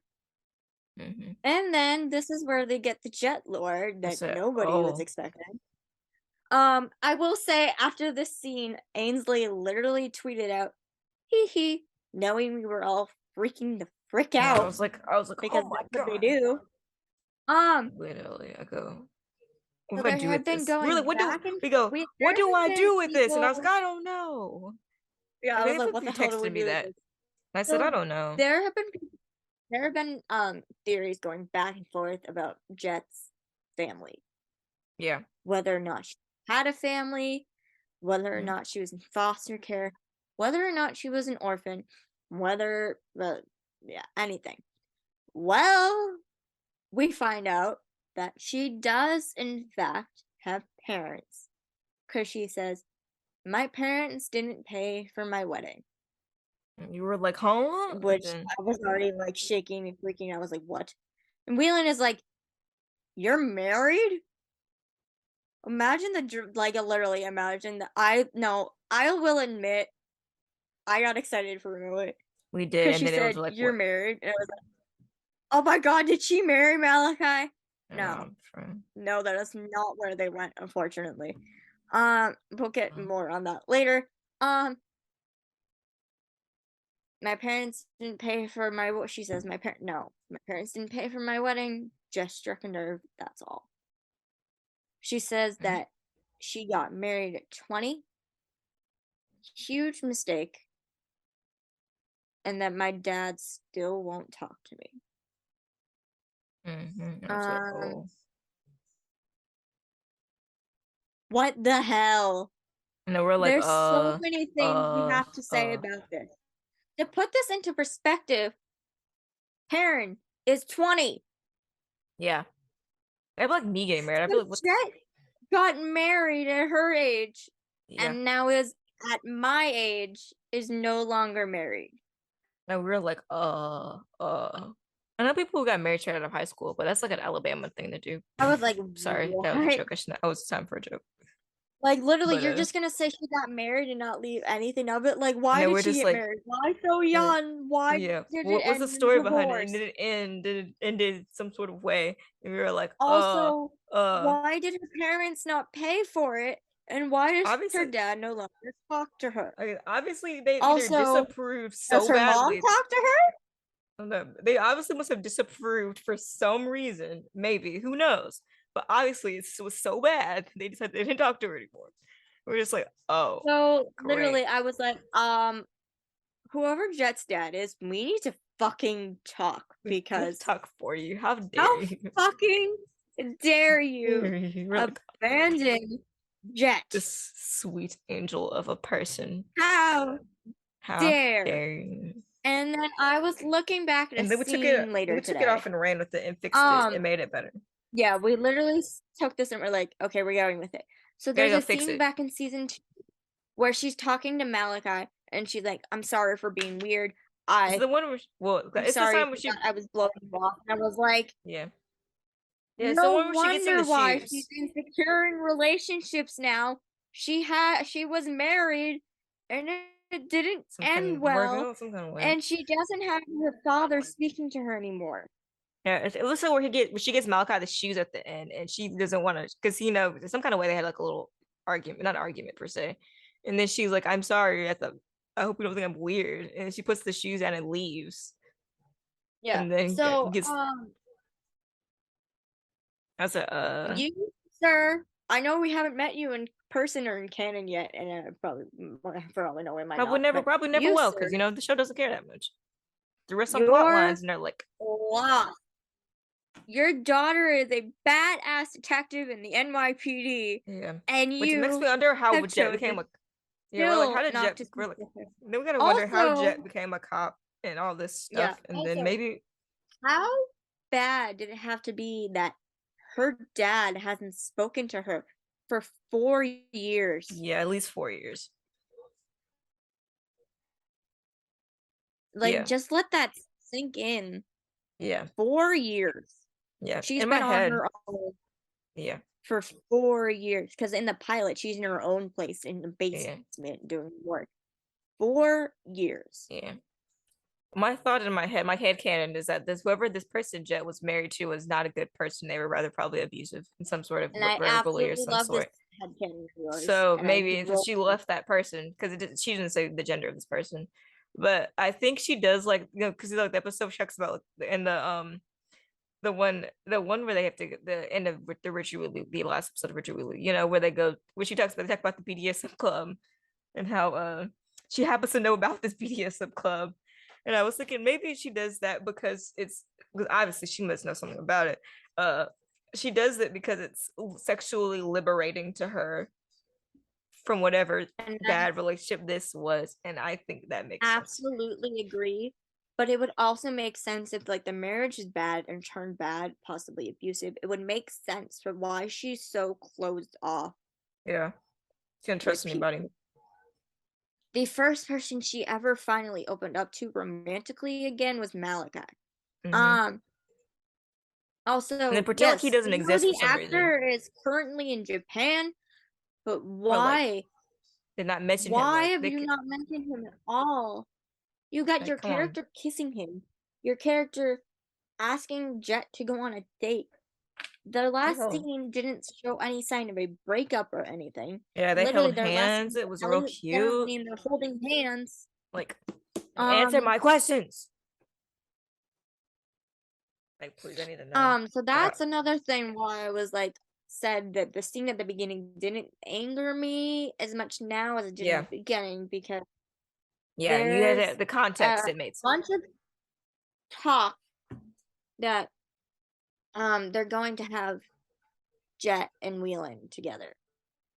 Yeah, I don't And think I'm so. like, I think they're just a goofy group of how young you people. go from Jalakai to just You know, jumping to so, that without mm-mm. any recognition of anything. Yeah, come on, y'all.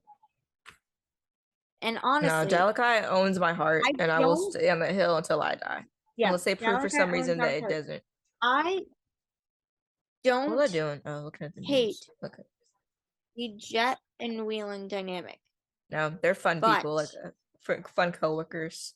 I don't see the romantic side right now. Mm-mm. I see the very like it's like how Barisi people see the Barson friendship Yeah. as like very close bonds. I have a Mm-hmm. feeling it could go to that. I don't know where they're going with right now, but because I don't know, Wheeling keeps doing stuff that messes shit up with Jet, so I don't Yeah. know where they're going right now. But I don't hate the dynamic. Yeah. Also, you know how I always tell you that Jet very much reminds me of Elphaba? Mm-hmm. Well, there's literally a lyric in a song, The Wizard and I, and the lyric is um all of us has to love you and by the wait, no, hold on.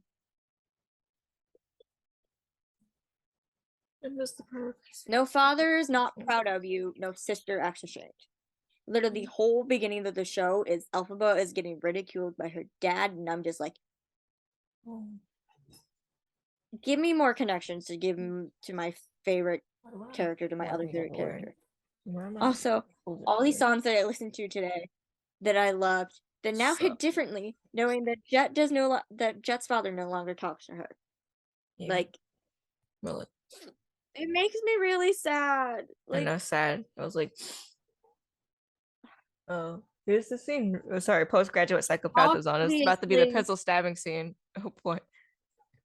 The pencil stab. Oh, obviously, do I think so fast. this has fully debilitated Jet? No.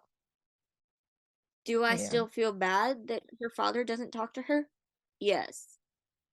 Do I know where canon is probably going to go with the father aspect of this? Yes. Yeah. And look, fine, canon, get it. Yes, get it. I get it. Sorry, That's we did it why better. their relationship is All we gotta say is we did it because she better. doesn't have. Oh yeah, we did it. We definitely did it better, and I Of have. course we did. Tasteful. I will Sorry. absolutely give proof to it because I can thinking of it right now. Mm-hmm. But that's a story for another time. So yeah, after this whole scene where we find out that Jet was married at 20, big mistake, is a divorcee, Yeah. which is crazy to think about. That Jet was married and is now divorced. And divorced And is my age still. After all that, literally, Ainsley just wrote hee hee, end of that. No, and hasn't said anything else. Knows we're all probably freaking I have freak questions. out. I have so many Sorry. questions. Because my theory is that her parents didn't approve and didn't want to pay because she was marrying a girl, Could also be true. which could be true. Your theory is they just thought she was too young, and then the marriage turned abusive. Which honestly, I like either of our theories at this point. Yeah, they all could be right. But then I You also never know. texted you. I was like, okay, so Jet still has parents. That means I can start a petition for Regina Menzel to play her mom. Yeah, you've been saying this for a long time. I have been saying this, and I'm I've going been to running keep around. saying this. I've been running around saying this for a Either A, while. it happens, or B, somebody else does it. But they look so similar, and it works. And it'd be my theater connection, and I'd lose it. Ainsley would probably lose it too. She's still a theater kid. Okay. I think that's all I have to say about this scene right now. Yeah, we went on that scene for like a good 10 minutes, 15 minutes on that, just on that. There's a lot to say about it. Yeah, it's a lot to say.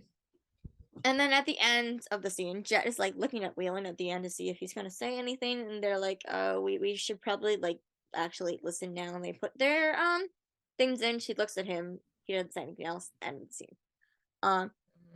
We get to Reyes's undercover thing.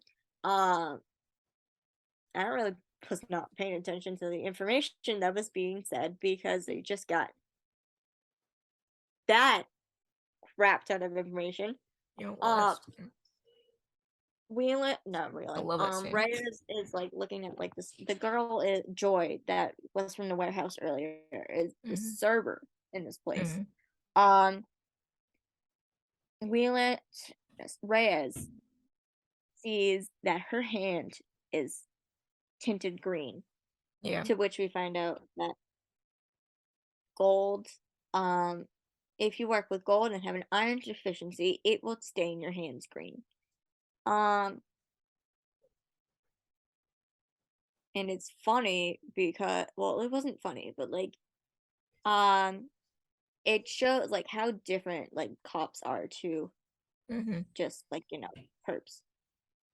Because Abramov brought up Joy and she's like, she's beautiful, isn't she? And Reyes' first thought is not to make any comments, literally just looks at her and asks her name.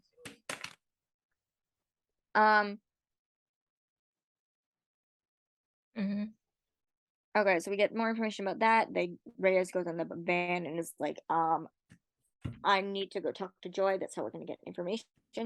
So he's literally like on the street in New York, and he's like, first starts off talking to Joy in his accent and in his persona. Once she lets down her guard a bit, he drops the accent and is like, I'm a cop.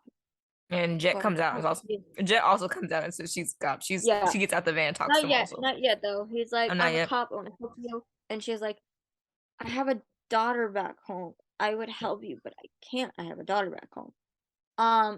She says something about being blindfolded to get to the location. And Jet, being Jet, literally immediately springs out of the car and rushes over, and Joy starts getting scared, and she's like, no, hold on.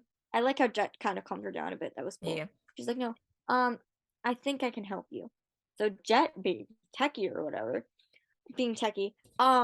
uses all the information that Joy says of the sights and sounds and everything she hears with the blindfold on her face to get the exact location of the warehouse. Genius. Tia is very impressed. She looks at Jet and is like, that was very impressive. Jet says, thank you. And she says, if you ever move to Italy, come find me. And leaves. And Whelan is standing there and is looking at Jet and is like, don't leave. Like, I mean, like, we don't really know how time works in organized crime, but we can tell that they've only been working together for a short time. So it proves just how strong, like, the bond in organized crime is, that Whelan is like, I just met Jet, and I'm like, I don't want her to go to Italy, because she's staying right here. This unit will not be the same without her. Literally, they couldn't do it without her, but, yeah. Then we get this thing where Elliot and this is the car conversation, because they're literally driving to go take down this gold dude. Getting up to it is hilarious because I'll drive. He's like, no, they're arguing about who's gonna drive. Yeah. And then there's this whole thing where they're literally finishing each other's sentences, and I'm like, y'all look close now. They were like, she was like, you'll drive too slow, and he's like, something about she drives too fast, or I don't know what she said, but it's hilariously funny. Because once she says And one of then them she drives too says slow. when they're driving and in the car, she looks at him and she's like, you were born for this job. It's what I admire about you." And I went, ah, like ah. We find out Eli's in Colorado. In college, we're like, what the fuck? Yeah. We Like, get into it. We're like, unless See, Eli is some super genius. He's well, literally like 15. I have to go prove this. yeah, he probably is though. He said a lot of things about like his science and tech things, or maybe a soccer scholarship. Yeah, we don't really know, Something around those. but some kind of way.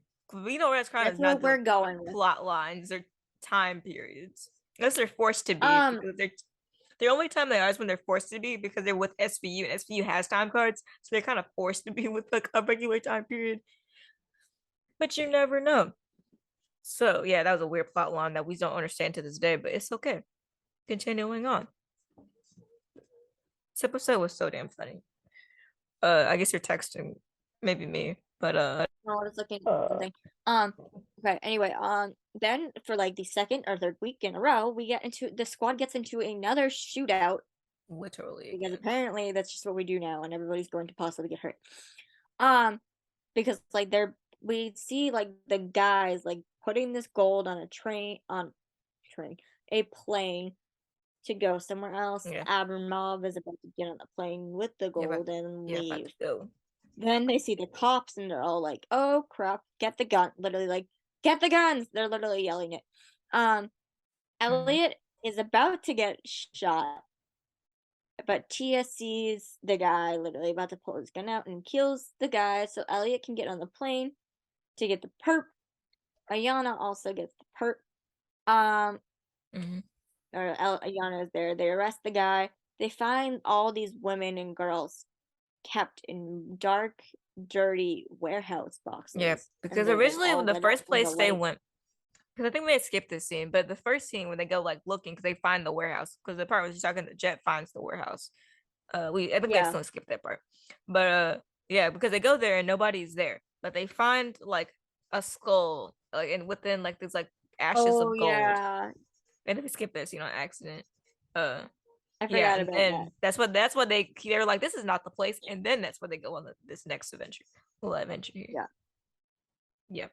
Yeah, and they're in this shootout. And this is like a weird like scene near the end, and it's Pearl and Teddy talking, and Pearl's like, "Do you ever get tired of like the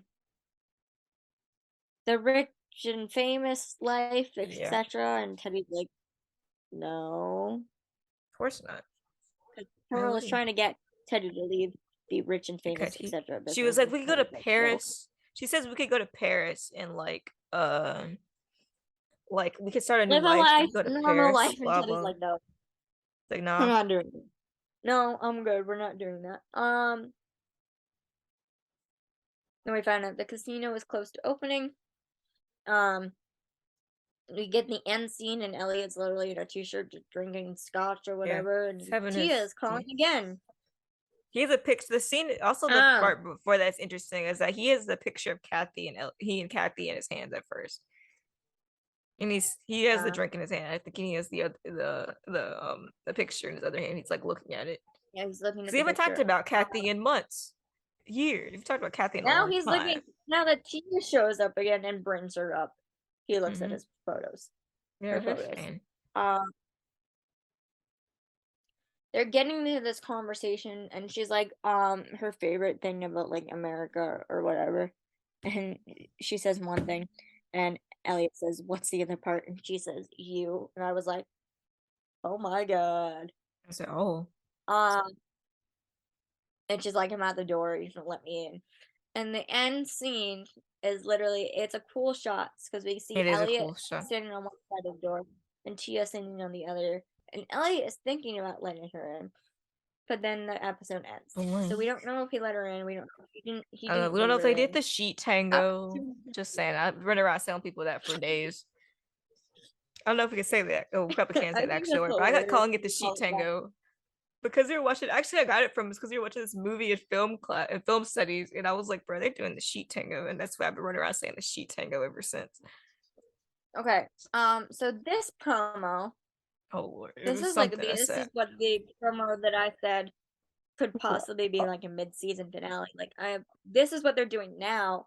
I Yeah. wonder what their mid-season finale is going to be. Yeah, because they have to So we find out pile them all right. that So the why is Lillian woman, the like deputy, the I deputy don't chief know, of police? ADA chief, whatever, is closing down the organized crime task force. Yep.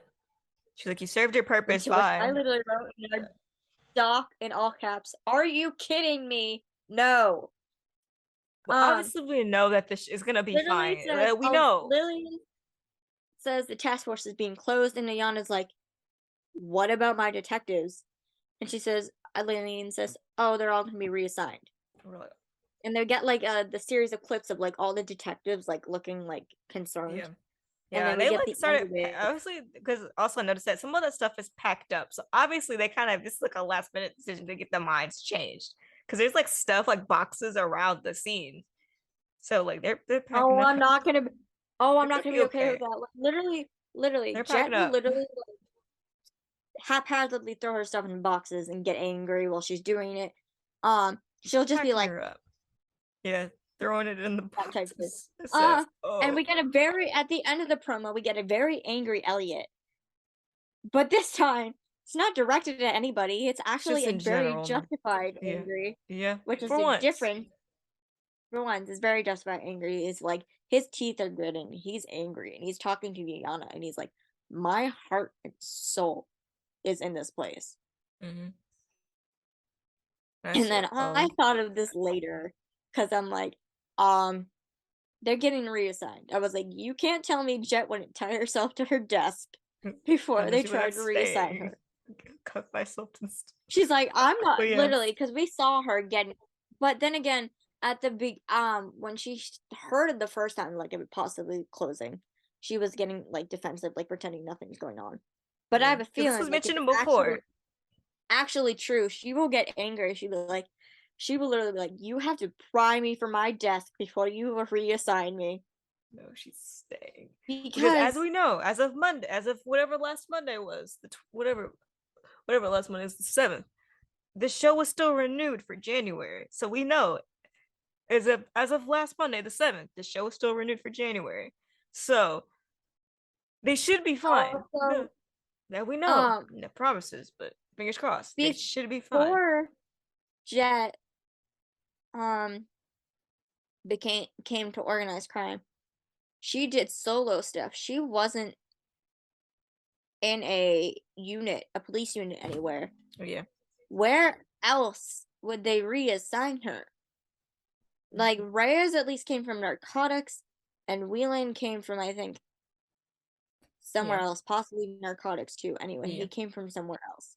He thought she'd probably be good at like joint terrorism or something like that. Yeah, where would they put her?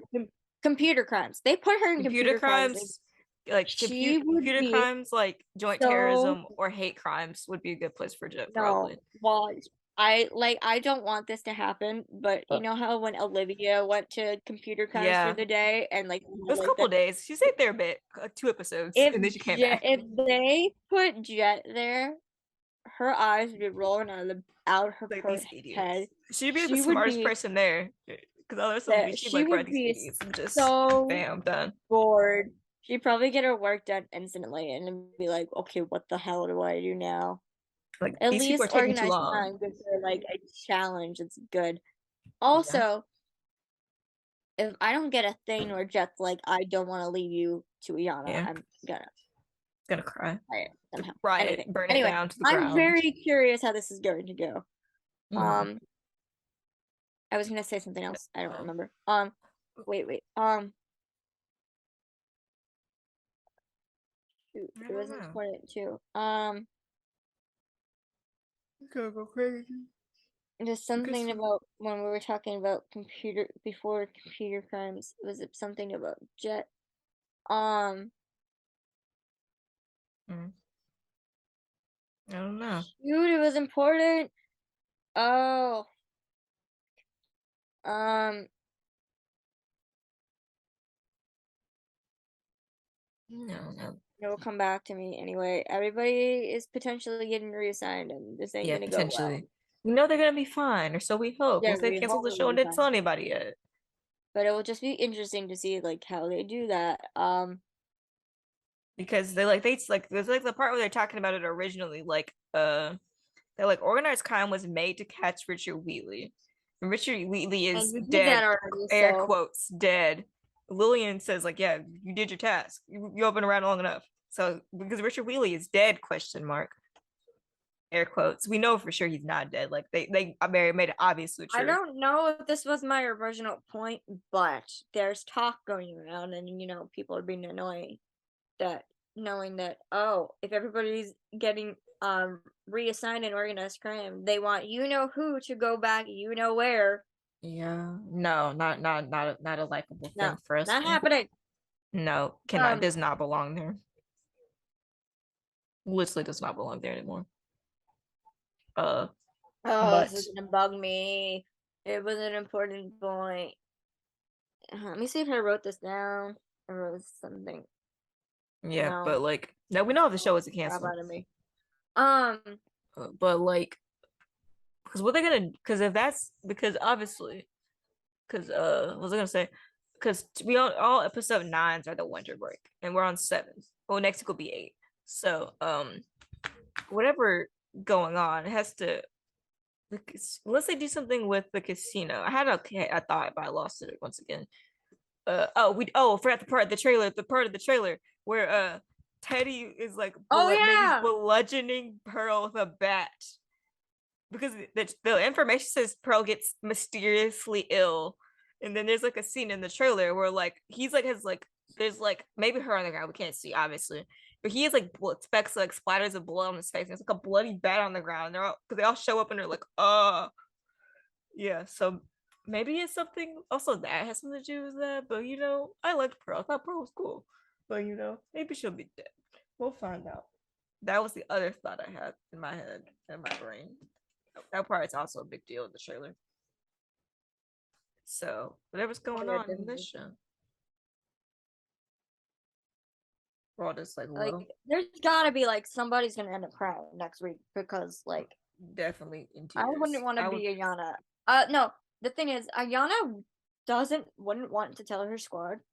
Yeah. But she wouldn't want them to hear from anybody else. Yeah, definitely. She would definitely feel that way. Oh god, I really wish I didn't read these comments. Are they? They're saying, "Oh, if Bella's gonna be removed from the task force and Elliot's gonna become sergeant, yada yada yada." The task force is getting deleted. Like the completely, task force like it's not just Belle. No, it will be all of them. The task force was literally made to catch Richard Wheatley, and Richard Wheatley is dead. Question mark. Unless they want to pull some like surprise bullshit next week and be like not next week, next week.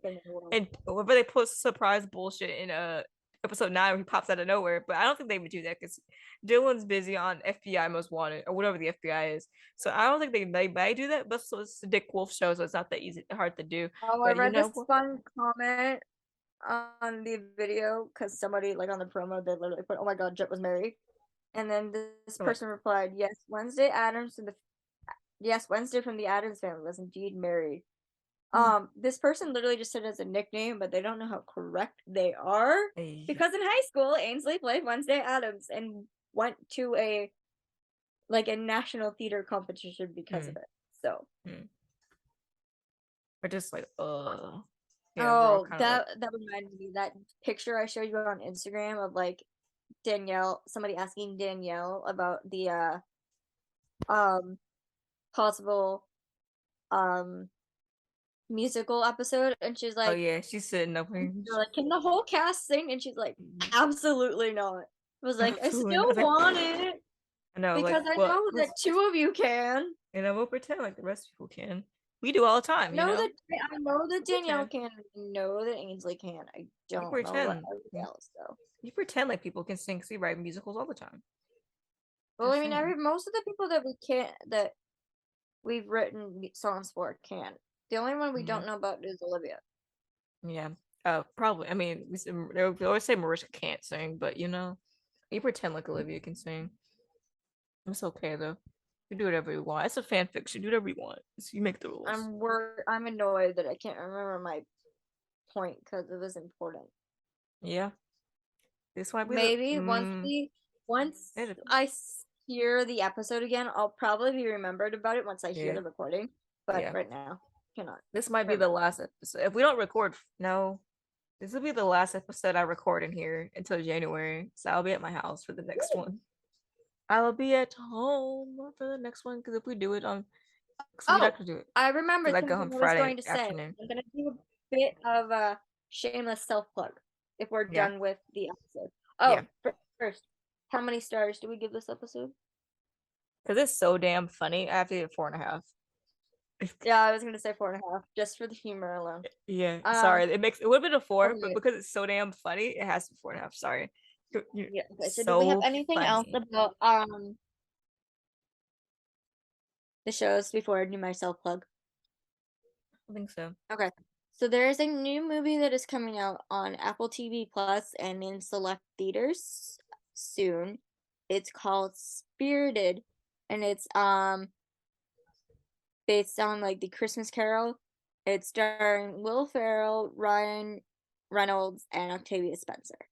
I bring this up because my uncle worked on the movie.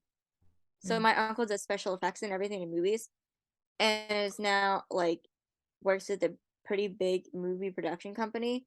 And about like a year or so ago, he said he was in Boston. He's like doing a movie in Boston, and he described it as it's going to be the next like big family Christmas film that people are going to watch for years to come. And he posted pictures about on Instagram of like him and his family at the red carpet. I haven't had a chance to watch it yet. I'm really hoping to because it's a musical, and the people that did the music are the same people that did the music for The Greatest Showman. So my uncle is like, I think he's like a big part in the creative process of the movie. And another thing, I think he said it was for this movie. There's a slight spoiler, but also family connection. There's a scene in the movie where there's like a graveyard, and they got like a series of headstones or anything, and everything. My grandpa is one of the headstones, and my grandfather unfortunately passed away about a year ago. So now he's going to be immortalized in that movie forever that my uncle's working on. And so if you all can go watch this movie and support it, I hope you enjoy it if you go watch it, but it would just mean a lot to me. I'll scream at you as well if you go see it, and I hope if you watch it you'll enjoy it. So yeah, I had to go watch the movie or I'll scream at you. Like I'll go watch the movie, but not to This is the fun thing about when I get my though. house ready for Christmas, They're I will like, watch the movie. I don't do Christmas before yeah, Thanksgiving. definitely. I mean, I'm hoping my whole family can get together so we can watch it. So yeah, there's that little tidbit. This is the fun thing though. Like I'm on TikTok, like just scrolling on like random theater TikToks, and Apple TV Plus has given out like spirited like advent calendars for people to open from like November 12th till the movie comes out on November 18th. And I'm just sitting there watching the TikToks, and I'm like, can I get one of those? theater TikTokers are opening videos or opening boxes on a movie that my uncle is connected to. Like, it's just insane to me. So yeah, that's my plug for the day. Yeah, I wasn't expecting to get so emotional, but go watch the movie or I'll scream at all of you. Like I'm serious. You think I'm playing? I did tell I'll text you about it later. That situation I told you about at my school. And I was like, do you realize I was telling my boss, I was like, do you realize we would burn the school down for you, right? And he was like, I love you all. And I was like, yeah. You thought I was joking. I will burn the school down for you. Go seriously. Yeah, we have like a minute, but do you want to make another? Do you want to wrap, or do you want to talk about writing for the week? Because we wrote a lot of stuff this week. You wrote a lot of stuff this week. Yeah, we can do it because I gotta bring like theater stuff up because Okay. the reason why I came up with the big thing that we did this week is because of a musical that's been going around lately, and I will explain when we come back. Oh, I remember now. I remember. I was like, what did you mean? I remember now. Because brain don't always remember everything that happens in a week. Less than a minute. Like, Zoom, why can't you just tell me what less than a minute looks like? Because this is less than a minute and you don't know if that means if you're not paying attention, it could be When we die, go check your messages so you can see the thing that I put, and then literally it's send like me a link bomb again. explosion. It's just like bam, gone. And you're like, oh, gone. Hasn't happened yet though. We're just sitting around waiting for the untimely end of the Zoom. You know. Unless we found a better way to podcast, but I like seeing each other. It's kind of fun. Next to more because Anchor. We were talking about what we've been writing this week. Oh yeah. So yeah. our big thing I kind of end up having to give away some stuff though. Yeah, but it's okay. I mean, hopefully by So, the first day of the year, some of the resistance will be ready. We'll have more time yeah. in So like a in couple our weeks. alternate in our resistance, the governor is now called the commander. Mm-hmm. Currently, he sucks. Yeah, we made up a character for the first commander for Serenity. No, Trinity. Trinity is where they are, New York Trinity City. is now what we call New York. Yeah, their commander is a terrible person, but we have a love-hate relationship with that character because he made it. Sometimes he has some moments, and I'm like, that was a good moment, and then I'm like, the rest of this is garbage. 95% of the time, garbage. 5% of the time has some comebacks for certain people, and they get on his nerves. That's the big. If you But know anyway, us, you probably know who the comebacks are for. yeah. I don't know why we suddenly decide. I Um, don't know what kind of sense it makes. There's currently will be an election because they've only been around for like a year. But who cares? It's a made up country. They can do what the fuck they want. Literally, that's what happens in the law. but Oh the my god. funny thing is that we started writing this literally right before election day. Yeah, we're like, oops, didn't even think about that. It was a not happy accident. But they didn't realize they were because somebody with their big stupid ego was like, I want to run for commander, and everyone else was like, you shouldn't do that. But then the You will incumbent probably be able to figure out who it is by us saying yeah. big stupid ego, but Yeah. The um current commander was like, you really shouldn't do that either. And everyone else is like, you shouldn't do that. And he's like, yeah. yeah. But they didn't And realize he's like, I don't care. yeah. But then a third opponent came upon the scene. I do have to write. I think we have to write some policies for each of them because they're gonna have a debate. So they have to have something they're gonna stand for. But we'll write that later. Well, like one of their policies is he's actually a good person, Yeah, but one he of them has is a to good try to person. follow the rules of Talea, so he has to Yeah, like work his policies. So it they kind sounds of good. yeah he beats around the bush. You'd probably if y'all don't know us by now, it's not the person you think it is, but it's somebody else because that person cannot do that currently. But there's for certain people it could be, but So the third person pops up and they're like you should drop out too because this third person decides I don't think I want to do it because I can actually better these people and not people feel like horrible about everything. yeah, if I So do this, like things will be okay, and at least okay. I can make things better than they are currently, which is women won't be terrible. so miserable Literally, and everyone will be less hurt miserable. all the time. Literally, that's what his plan is. Um, And but they don't like that too much because they realize they're like, oh, that guy. They don't like that too much. they're like, no. And so they do something to get back at the to Yeah, get it's him not to good. drop out and go after the person that he loves the most. Um, Yeah, well, it doesn't go their way. He doesn't drop out. He wins. yeah. It's a Whatever. lot for if we haven't gotten that far, but we know it's obviously gonna happen. But We know we kind of we're both like, no, we put him in this. He's winning. We're not going he's the other way winning. around. If we hadn't, honestly, it was better that we put him in because we weren't gonna decide a winner anyway. It was too difficult. Because either way, it's gonna be terrible. Yeah, Between like the two people that it we were was gonna gonna be go bad with either. the current guy who's awful or the guy with the big ego. Who's also terrible. So we were like, throwing in a third person made it better because now the third person wins and things go better.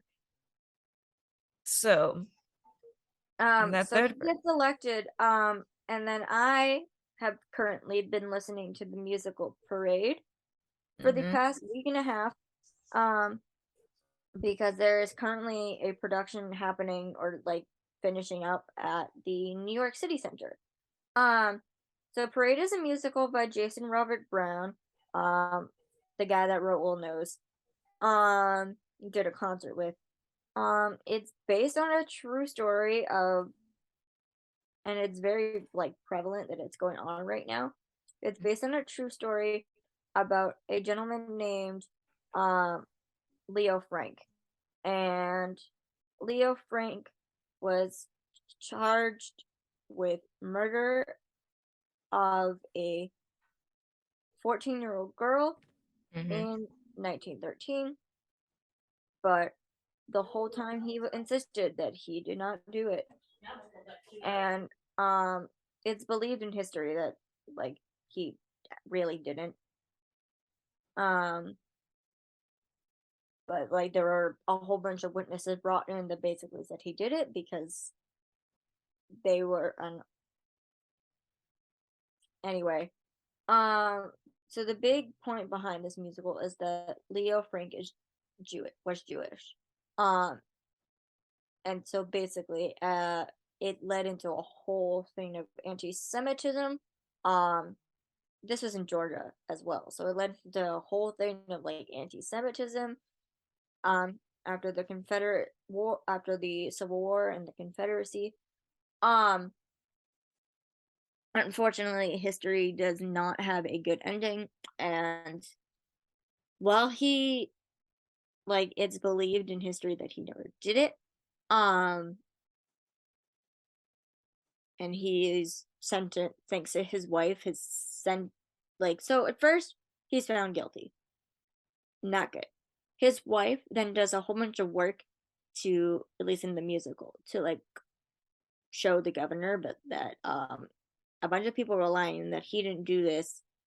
And the governor gets his sentence changed from execution to life in prison. Well, the people aren't happy about this because A, he's Jewish, and B, they think he got away with killing the 14-year-old girl. So unfortunately, they all like kidnap him and kill him. And to this day, it's still believed that he never did this. But the point of it is that they thought he did because he is the last person who ever saw the girl alive. And he was also her boss. I know I'm getting into like a whole ramble thing. It makes more sense if you Google it. So anyway, Yeah, you're I talking took the pretty good. general concept from the show and I was like, what if the guy who just gets elected gets this horrible crime pinned on him that he did a heinous thing to a 15-year-old girl. What would he do? Would people believe him? What would his wife have to do? How would this affect him in his campaign and everything, etc. We kind of like stopped doing part of it because then we went to go because then the episodes happened and we got the marriage thing and we're like, okay, we gotta go do that now. Yeah, but it's a good story. What we're definitely writing like so far is still on a really good. radar, and I keep sending Terryn music from it because it's really good. It's a really musical good. that more people need to know about. It should be considered a classic. It's not, but it should because it's that amazing. I first learned about it in college. And my college did it. My professor was Leo Frank. So and he like made an assignment, like a bonus assignment. Like you would get extra credit if you went to go see the show and then wrote a paper on it. I already went to like nearly every single show that my college did, but I absolutely was going to go see this one because my professor was the lead. So I went, I saw it, I was shaking and floored by the end. I immediately bought tickets to go see it again. That's how good this musical is. So why it's prevalent to be is still being played today. It's unfortunately with all the like anti-Semitic tirades and everything that's been coming out from whether from Kanye or just regular people. Yeah. Having a musical where currently being played in a Broadway theater where a Jewish person is being scapegoated for a crime he does not commit and getting a whole lot of like anti-Semitic things thrown at him. Very prevalent for it to be played today. Role at his concert where he did with Jason Robert Brown, he sang a song from it. So it is a very like known or like prevalent musical. Okay. Yeah, we worked on that a lot this week. And then we hopped over and did the other thing because the episodes. We heard a little bit of something today, but we're working on another project. I think I mentioned it early in the episode how we're gonna have a friend tag along on our jail sentence, our fic jail sentence. I'll give you a hint. This friend has been on our podcast. Friend. There's only been two. You got you got a 50-50 chance of getting it correct. Yeah. But this friend is looking forward to when she's available, we're gonna get started on our insanity and we're gonna spend the rest of our lives in fic jail forever. Yeah, she's very excited to join fic jail with us. Yeah, we didn't say it earlier, but like November 14th last year is when we released Forevermore, that was the first fic we wrote together. It's the first fic we wrote together, so we wrote that entire fic, just like 9 chapters. That day will be passed by the time you listen to it, but the day we're recording. It's our fic writing. 2 days. Yeah, our fic writing anniversary together is Monday. It's so crazy to me that it's been that long. And me either. I said, dang, bro, because I was like, I know Forevermore came out in November, but I was like, when in November? Then I went on the thing and it said November 14th, and I was like, oh, bro, this is a year ago. Feel that long. It doesn't, man. And then Truth was born like a month later, not a little longer than a month later, a little longer than a month later. And then our Resistance baby, which is not yet to be born, but it's in the womb still. Hopefully next month when we get more time off. Very much alive in our hearts. It just hasn't been published yet. Yeah, when we get some time off, when our breaks, we'll have that, because a lot of like other stories come before that, and they're kind of coming soon. We've got some like not one shots per se, but they're like single book stories that go. Like we decided to like pull them out from the storylines. We could publish them first, and then y'all get we put those out, and it makes more sense for certain things that happen in the Resistance, and then the Resistance will be born. So hopefully by the 2023, you will see the Resistance. Yeah, we still need to work on a like premiere fix that we started, but like forgot about. Yep. Yeah, it'll be fine. We got those. We'll be fine. We'll get done. It's okay. We'll have more time. That's the whole thing. We still have time. Is that everything for today? I think that's it for today. If the mic will stop flashing like that, it'll be okay. Yeah, that's all we got for today. Thank you for listening to The Truth Runs Deep. Yeah. Thanks for listening. Follow us on Twitter, TRD_podcast. We'll know what we're up to. If Twitter is still okay by the time. Twitter's still. I mean, honestly, Twitter's kind of a shit show. We don't like Twitter for real, but we talk to our friends on Twitter, and so we talk to most of our friends. So, Twitter is burning to the ground as we speak. Yeah. If you want, we have an Instagram, which is Truth Runs Deep Podcast. Also, if you want to follow us on Instagram instead, I don't post much on it because I forget we have an Instagram, but we have one. Because Instagram requires work. Because I have to make a graphic to post. You can't just post words. You got to put a picture, and it takes time. That's why I'm lazy. Yeah. If I had time, I'd make graphics every week, but I don't. But is that it? I think that's it for real. Okay. So that is it. Goodbye. Thank you for listening. Thanks for listening. Or watching. This week. Or both. Yeah, if you're on Spotify, you can see us. If you're not, you can't. But we appreciate you. Thank you for listening, guys. Seriously. Yeah, we do. We didn't know we were gonna be. We're at like 550 views, roughly. And I checked earlier today.